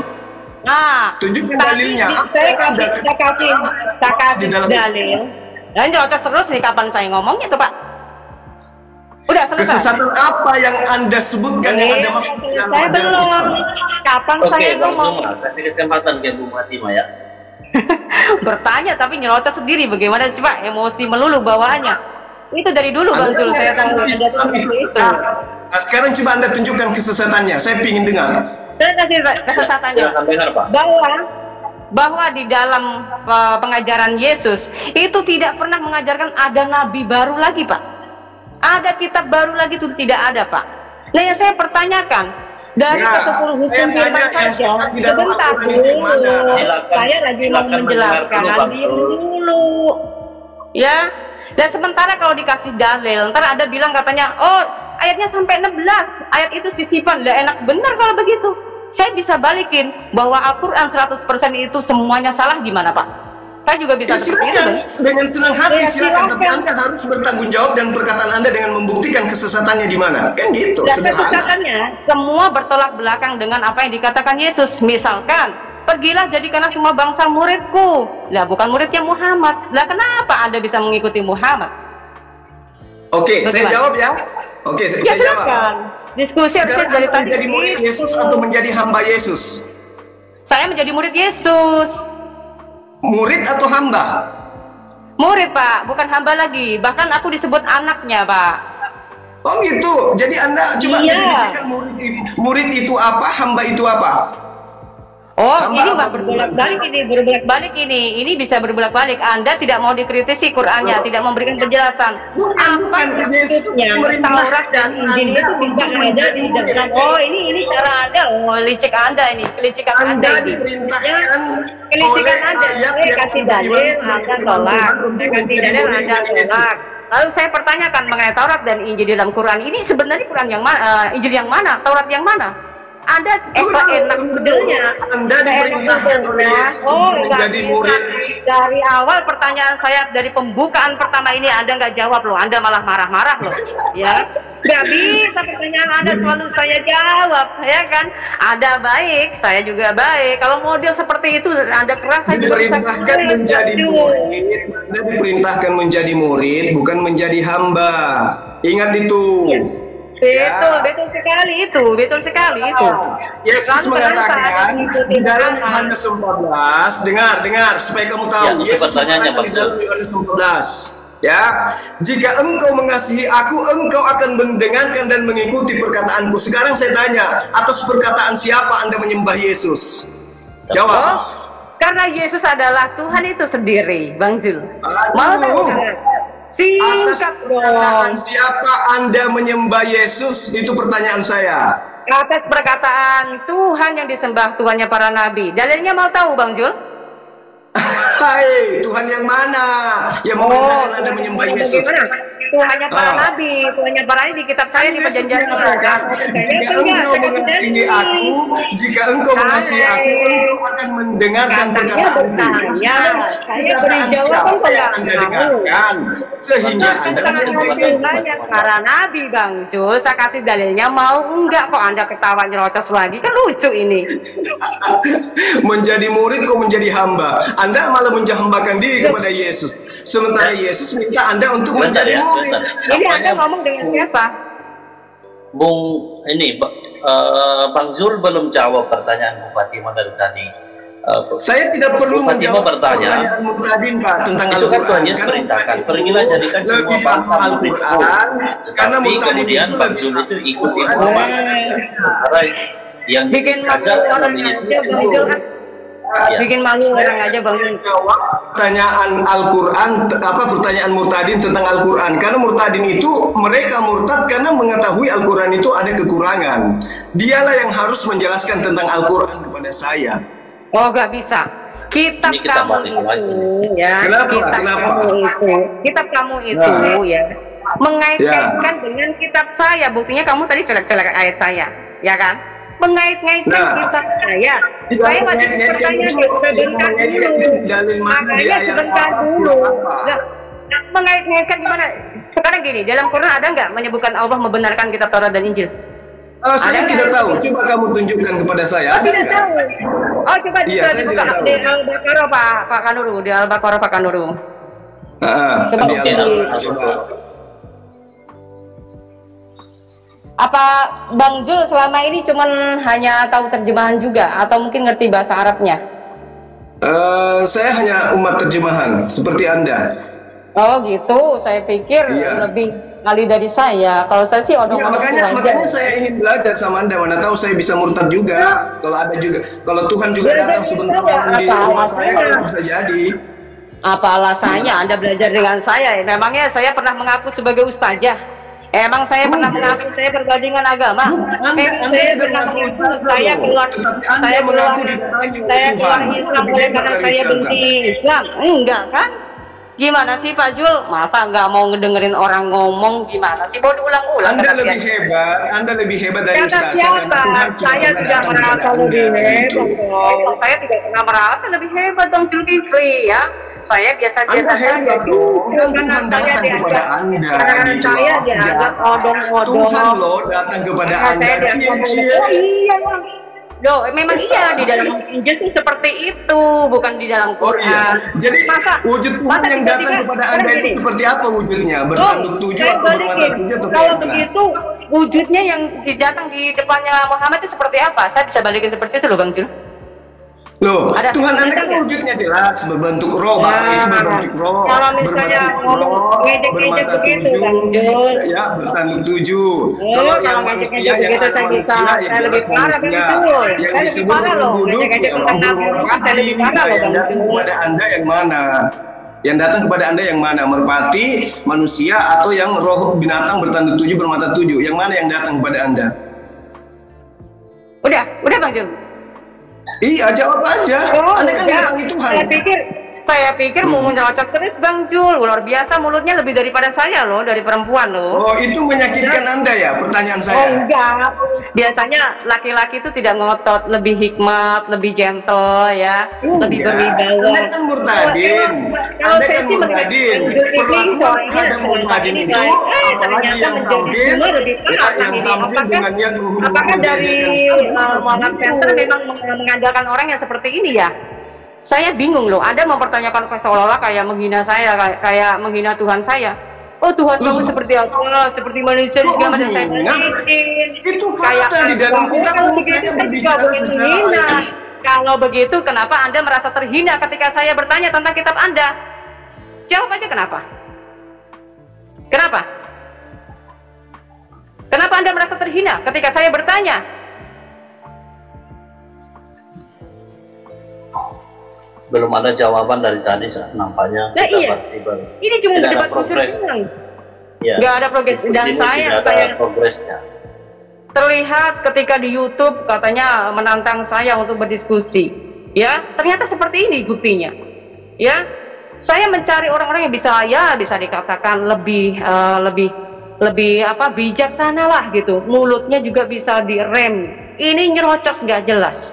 Ya, saya merasa saya udah bersaksi atas diri saya sendiri ya. Saya waktu itu saya dari kecil sudah dibilangin jangan deket-deket sama orang Kristen, jangan belajar sama agamanya orang Kristen, kan begitu ya. Nah kenapa ini orang keluar dia?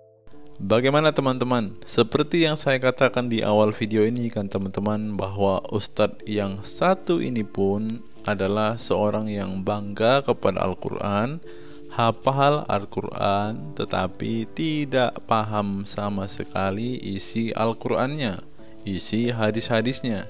Itulah mengapa ia selalu membuka Alkitab seakan-akan dia paham Alkitab, padahal setiap hal yang dia bacakan, setiap hal yang dia uraikan itu tidak sesuai dengan konteksnya. Semua hal yang ia sampaikan hanya hasil cocok-cocokannya saja. Seperti contoh yang ia katakan tadi, bahwa di dalam Alkitab itu ada nubuatan Rasulullah Shallallahu Alaihi Wasallam. Dia mengatakan bahwa Rasulullah sudah dinubuatkan di dalam Alkitab. Rasulullah akan menutup, akan menyempurnakan akan menjadi nabi terakhir untuk segala umat. Bukankah ini adalah kengawuran yang hakiki, teman-teman? Sekarang jelaslah bahwa ustadz ini pun adalah ustadz yang menjadi keledai di Indonesia. Kita bangga menghafal Al-Quran tapi tidak memahami Al-Quran. Senang mengulang berbahasa Arab tapi tidak mengerti bahasa Arab. Suka membaca Al-Quran tapi tidak memahami maknanya. Akhirnya apa? Menjadi keledai di Indonesia. Jangan terlalu tegang, teman-teman. Kita iklan dulu ya. Islam itu teroris, radikal, anti toleransi, kemana-mana perang. Apabila sudah ada di dalam Al-Quran, itu kebenarannya datang dari Allah. Itulah kebenaran yang Allah pastikan, tetapkan. Nabinya doyan kawin, nabinya buta huruf. Beliau Rasulullah bisa membaca atau menulis atau buta huruf atau tidak? Tidak. Beliau buta huruf tidak? Enggak lah. Tapi menulis dan membaca tidak bisa.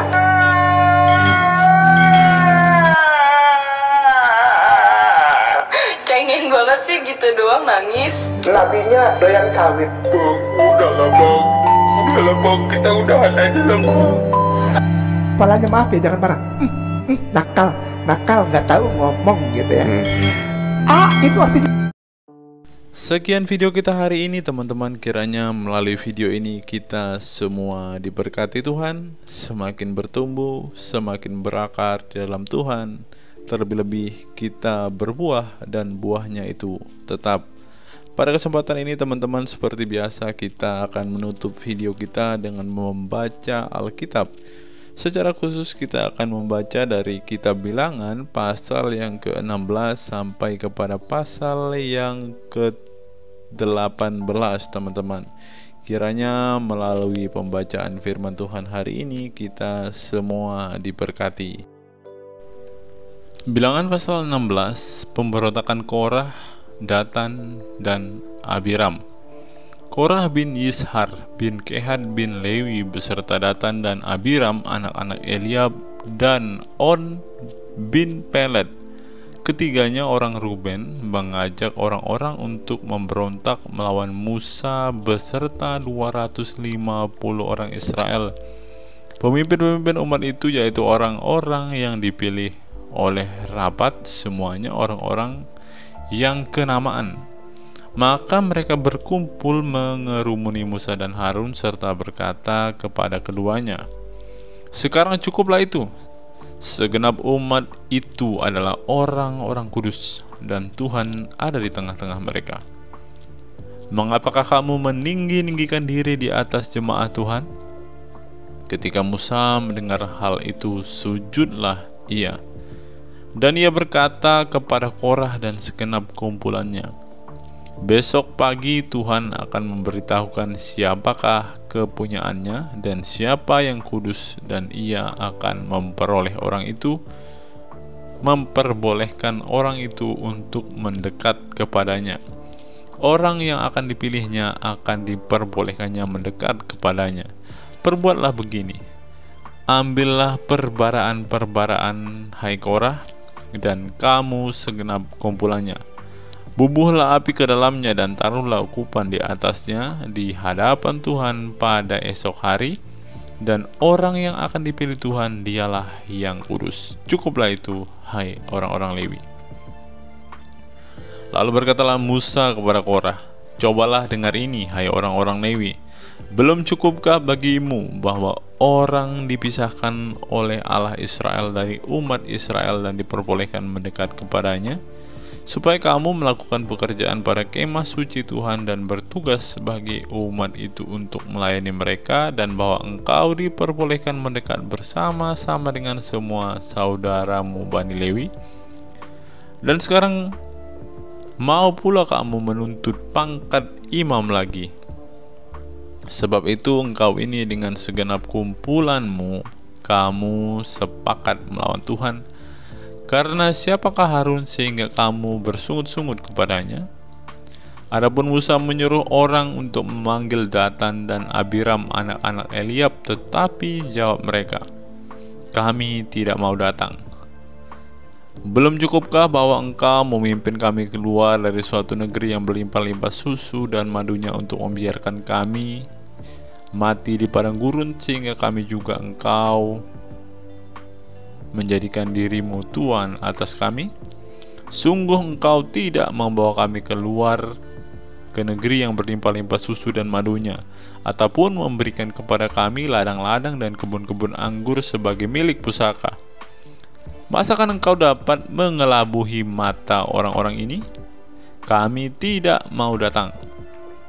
Lalu sangat marahlah Musa dan ia berkata kepada Tuhan, janganlah perhatikan segala persembahan mereka. Belum pernah ku ambil satu ekor keledai pun dari mereka, dan belum pernah ku lakukan yang jahat kepada seseorang pun dari mereka. Lalu berkatalah Musa kepada Korah, engkau ini dengan segenap kumpulanmu harus menghadap Tuhan, engkau dan mereka dan Harun pada esok hari. Baiklah kamu masing-masing membawa perbaraannya, membubuh ukupan di atasnya, lalu kamu mempersembahkan masing-masing perbaraannya ke hadapan Tuhan, 250 perbaraan. Juga engkau ini dan Harun masing-masing harus membawa perbaraannya. Maka mereka masing-masing membawa perbaraannya, membubuh api ke dalamnya, menaruh ukupan di atasnya, lalu berdirilah mereka di depan pintu kemah pertemuan, juga Musa dan Harun. Ketika Korah mengumpulkan segenap umat itu melawan mereka berdua di depan pintu kemah pertemuan, tampaklah kemuliaan Tuhan kepada segenap umat itu. Lalu berfirmanlah Tuhan kepada Musa dan Harun, pisahkanlah dirimu dari tengah-tengah umat ini, supaya ku hancurkan mereka dalam sekejap mata. Tetapi sujudlah mereka berdua dan berkata, ya Allah, Allah dari roh segala makhluk, satu orang saja berdosa, masakan engkau murka terhadap segenap perkumpulan ini? Maka berfirmanlah Tuhan kepada Musa, katakanlah kepada umat itu, pergilah dari sekeliling tempat kediaman Korah dan Datan dan Abiram. Lalu pergilah Musa kepada Datan dan Abiram, dan para tua-tua Israel mengikuti dia. Berkatalah ia kepada umat itu, baiklah kamu menjauh dari kemah orang-orang fasik ini, dan janganlah kamu kena kepada sesuatu apapun dari kepunyaan mereka, supaya kamu jangan mati lenyap oleh karena segala dosa mereka. Maka pergilah mereka dari sekeliling tempat kediaman Korah, Datan dan Abiram. Keluarlah Datan dan Abiram lalu berdiri di depan kemah mereka bersama-sama dengan istrinya, para anak-anaknya dan anak-anak yang kecil. Sesudah itu berkatalah Musa, dari hal inilah kamu akan tahu bahwa aku diutus Tuhan untuk melakukan segala perbuatan ini, dan hal itu bukanlah dari hatiku sendiri. Jika orang-orang ini nanti mati seperti matinya setiap manusia, dan mereka mengalami yang dialami setiap manusia, maka aku tidak diutus Tuhan. Tetapi jika Tuhan menjadikan sesuatu yang belum pernah terjadi, dan tanah mengangkatkan mulutnya dan menelan mereka beserta segala kepunyaan mereka, sehingga mereka hidup-hidup turun ke dunia orang mati, maka kamu akan tahu bahwa orang-orang ini telah menistakan Tuhan. Baru saja ia selesai mengucapkan segala perkataan itu, maka terbelahlah tanah yang di bawah mereka, dan bumi membuka mulutnya dan menelan mereka dengan seisi rumahnya, dan dengan semua orang yang ada pada Korah, dan dengan segala harta milik mereka. Demikianlah mereka dengan semua orang yang ada pada mereka turun hidup-hidup ke dunia orang mati, dan bumi menutupi mereka, sehingga mereka binasa di tengah-tengah jemaah itu. Dan semua orang Israel yang berkeliling mereka berlarian mendengar teriak-teriak mereka, sebab kata mereka, jangan-jangan bumi menelan kita juga. Lagi keluarlah api berasal daripada Tuhan, lalu memakan habis ke 250 orang yang mempersembahkan ukupan itu.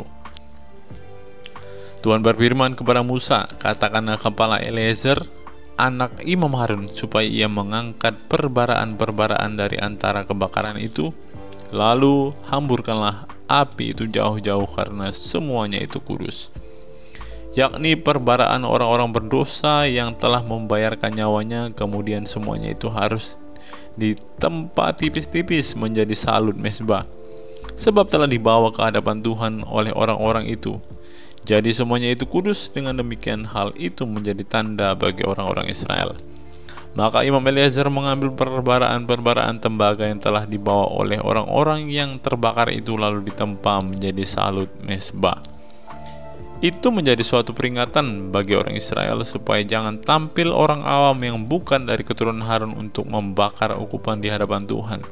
Dan jangan ia menjadi seperti Korah dan kumpulannya, seperti yang difirmankan Tuhan kepadanya dengan perantaraan Musa. Tetapi pada keesokan harinya bersungut-sungutlah segenap umat Israel kepada Musa dan Harun, kata mereka, "Kamu telah membunuh umat Tuhan." Ketika umat itu berkumpul melawan Musa dan Harun dan mereka memalingkan mukanya ke arah kemah pertemuan, maka kelihatanlah awan itu menutupinya dan tampaklah kemuliaan Tuhan. Lalu pergilah Musa dan Harun ke depan kemah pertemuan. Maka berfirmanlah Tuhan kepada Musa, "Pergilah dari tengah-tengah umat ini, supaya kuhancurkan mereka dalam sekejap mata." Lalu sujudlah mereka. Berkatalah Musa dan Harun, "Ambillah perbaraan, bubuhlah api ke dalamnya dari atas mezbah, dan taruhlah ukupan, dan pergilah dengan segera kepada umat itu, dan adakanlah pendamaian bagi mereka, sebab murka Tuhan telah berkobar dan tulah sedang mulai." Maka Harun mengambil perbaraan seperti yang dikatakan Musa dan berteriak di tengah-tengah jemaat itu, dan tampaklah tulah telah mulai di antara bangsa itu. Lalu dibubuhnyalah ukupan dan diadakannya pendamaian bagi bangsa itu. Ketika ia berdiri di antara orang-orang mati dan orang-orang hidup, berhentilah tulah itu. Dan mereka yang mati karena tulah itu ada 14.700 orang banyaknya, belum terhitung orang-orang yang mati karena perkara Korah. Ketika Harun kembali kepada Musa di depan pintu kemah pertemuan, tulah itu telah berhenti. Bilangan pasal 17, tongkat Harun berbunga.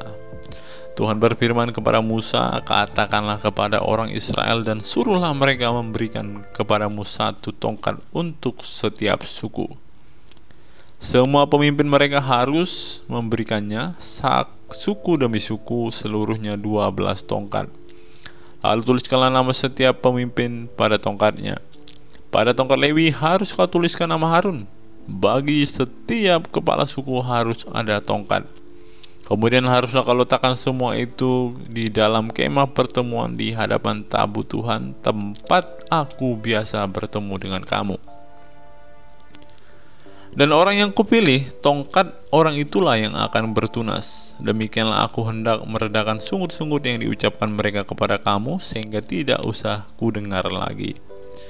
Setelah Musa berbicara kepada orang Israel, mereka semua pemimpin mereka memberikan kepadanya 1 tongkat dari setiap pemimpin menurut suku-suku mereka, 12 tongkat, dan tongkat Harun ada di antara tongkat-tongkat itu. Musa meletakkan tongkat-tongkat itu di hadapan Tuhan dalam kemah hukum Allah. Ketika Musa keesokan harinya masuk ke dalam kemah hukum itu, maka tampaklah tongkat Harun dari keturunan Lewi telah bertunas, mengeluarkan kuntum, mengembangkan bunga, dan berbuahkan sebuah badam. Kemudian Musa membawa semua tongkat itu keluar dari hadapan Tuhan dan kepada seluruh orang Israel. Mereka melihatnya lalu mengambil tongkatnya masing-masing. Tuhan berfirman kepada Musa, "Kembalikanlah tongkat Harun ke hadapan tabut hukum untuk disimpan menjadi tanda bagi orang-orang durhaka, sehingga engkau mengakhiri sungut-sungut mereka dan tidak kudengar lagi, supaya mereka jangan mati." Dan Musa berbuat demikian seperti yang diperintahkan Tuhan kepadanya, demikianlah diperbuatnya. Tetapi orang Israel berkata kepada Musa, "Sesungguhnya kami akan mati, kami akan binasa, kami semuanya akan binasa. Siapapun juga yang mendekat ke kemah suci Tuhan, niscayalah ia akan mati. Haruskah kami habis binasa?" Bilangan pasal 18, kewajiban dan penghasilan imam dan orang Lewi. Tuhan berfirman kepada Harun, "Engkau ini dan anak-anakmu beserta seluruh sukumu haruslah menanggung akibat setiap kesalahan terhadap tempat kudus. Sedang hanya engkau beserta anak-anakmu lah yang harus menanggung akibat setiap kesalahan yang dilakukan dalam jabatanmu sebagai imam. Suruhlah juga saudara-saudaramu suku Lewi, suku bapa leluhurmu mendekat bersama-sama dengan engkau, supaya mereka menggabungkan diri kepadamu dan melayani engkau apabila engkau ini beserta anak-anakmu ada di depan kemah hukum. Mereka harus melakukan kewajiban mereka kepadamu, dan kewajiban mereka mengenai kemah seluruhnya hanya kepada perkakas tempat kudus, dan kepada mesbah janganlah mereka mendekat, nanti mereka mati, baik mereka maupun kamu. Mereka harus menggabungkan diri kepadamu dan melakukan kewajiban mereka mengenai kemah pertemuan sesuai dengan segala pekerjaan pada kemah itu, tetapi orang awam jangan mendekat kepadamu. Dan kamu ini haruslah melakukan kewajibanmu mengenai tempat kudus dan kewajibanmu mengenai mesbah, supaya orang Israel jangan tertimpa oleh murka. Sesungguhnya aku ini telah mengambil saudara-saudaramu orang Lewi dari tengah-tengah orang Israel sebagai pemberian kepadamu, sebagai orang-orang yang diserahkan kepada Tuhan untuk melakukan pekerjaan pada kemah pertemuan. Tetapi engkau ini beserta anak-anakmu harus memegang jabatanmu sebagai imam dalam segala hal yang berkenaan dengan mesbah dan segala sesuatu yang ada di belakang tabir, dan kamu harus mengerjakannya sebagai suatu jabatan pemberian. Aku memberikan kepadamu jabatanmu sebagai imam itu, tetapi orang awam yang mendekat harus dihukum mati. Lagi berfirmanlah Tuhan kepada Harun, sesungguhnya aku ini telah menyerahkan kepadamu pemeliharaan persembahan-persembahan khusus yang kepadaku. Semua persembahan kudus orang Israel kuberikan kepadamu dan kepada anak-anakmu sebagai bagianmu, itulah suatu ketetapan untuk selama-lamanya. Inilah bagianmu dari segala persembahan-persembahan yang maha kudus itu, yaitu dari bagian yang tidak harus dibakar, segala persembahan mereka berupa korban sajian, korban penghapus dosa, dan korban penebus salah yang dibayar mereka kepadaku, itulah bagian maha kudus yang menjadi bagianmu dan menjadi bagian anak-anakmu. Sebagai bagian maha kudus haruslah kamu memakannya, semua orang laki-laki boleh memakannya, haruslah itu bagian kudus bagimu. Dan ini pun adalah bagianmu, persembahan khusus dari pemberian mereka yang lain, termasuk segala persembahan unjukan orang Israel. Semuanya itu kuberikan kepadamu dan kepada anak-anakmu laki-laki dan perempuan bersama-sama dengan engkau. Itulah suatu ketetapan untuk selama-lamanya. Setiap orang yang tahir dari seisi rumahmu boleh memakannya. Segala yang terbaik dari minyak dan segala yang terbaik dari anggur dan gandum, yakni segala hasil pertamanya dipersembahkan mereka kepada Tuhan, aku berikan kepadamu. Hulu hasil dari segala yang tumbuh di tanahnya yang dipersembahkan mereka kepada Tuhan adalah juga bagianmu. Setiap orang yang tahir dari seisi rumahmu boleh memakannya. Semua yang dikhususkan bagi Tuhan di antara orang Israel menjadi bagianmu. Semua yang terdahulu lahir dari kandungan segala yang hidup yang dipersembahkan mereka kepada Tuhan, baik dari manusia maupun dari binatang, adalah bagianmu. Hanya haruslah kamu menebus anak sulung manusia, juga anak sulung binatang yang najis haruslah kamu tebus. Mengenai uang tebusannya dari sejak berumur 1 bulan haruslah kau tebus menurut nilainya, yakni 5 shikal perak ditimbang menurut shikal kudus. Shikal ini 20 gera beratnya.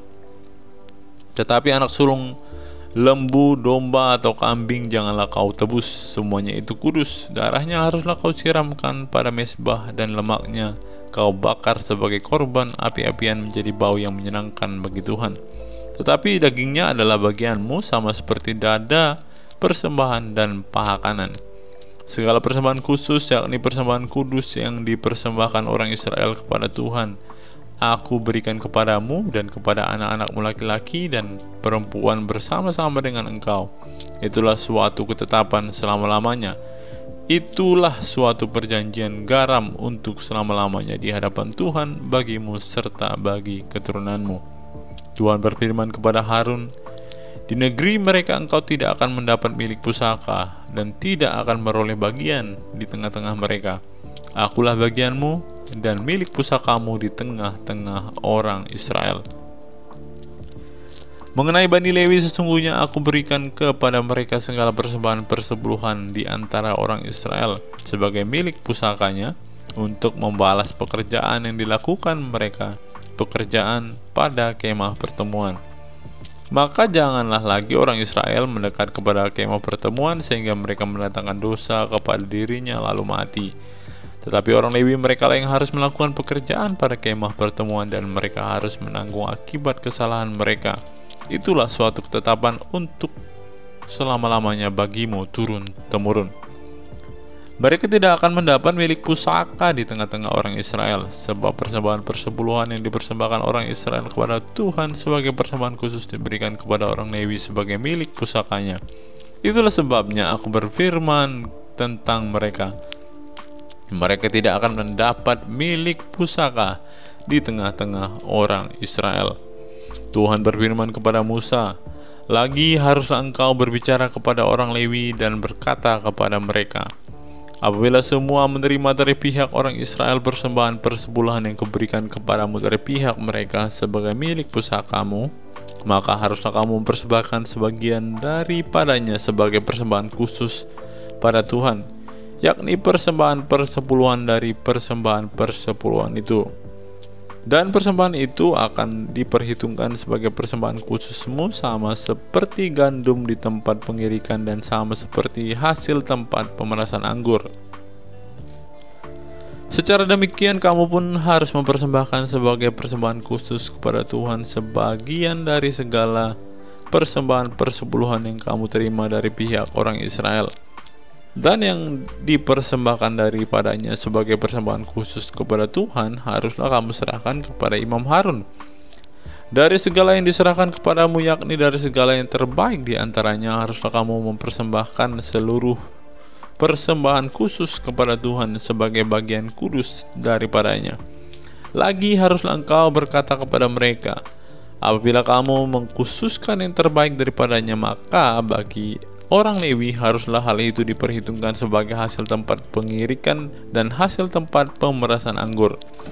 Kamu boleh memakannya di setiap tempat, kamu dan seisi rumahmu, sebab upah mula itu untuk membalas pekerjaanmu di kemah pertemuan. Dan dalam hal itu kamu tidak akan mendatangkan dosa kepada dirimu, asal kamu mengkhususkan yang terbaik daripadanya. Demikianlah kamu tidak akan melanggar kekudusan persembahan kudus orang Israel, dan kamu tidak akan mati.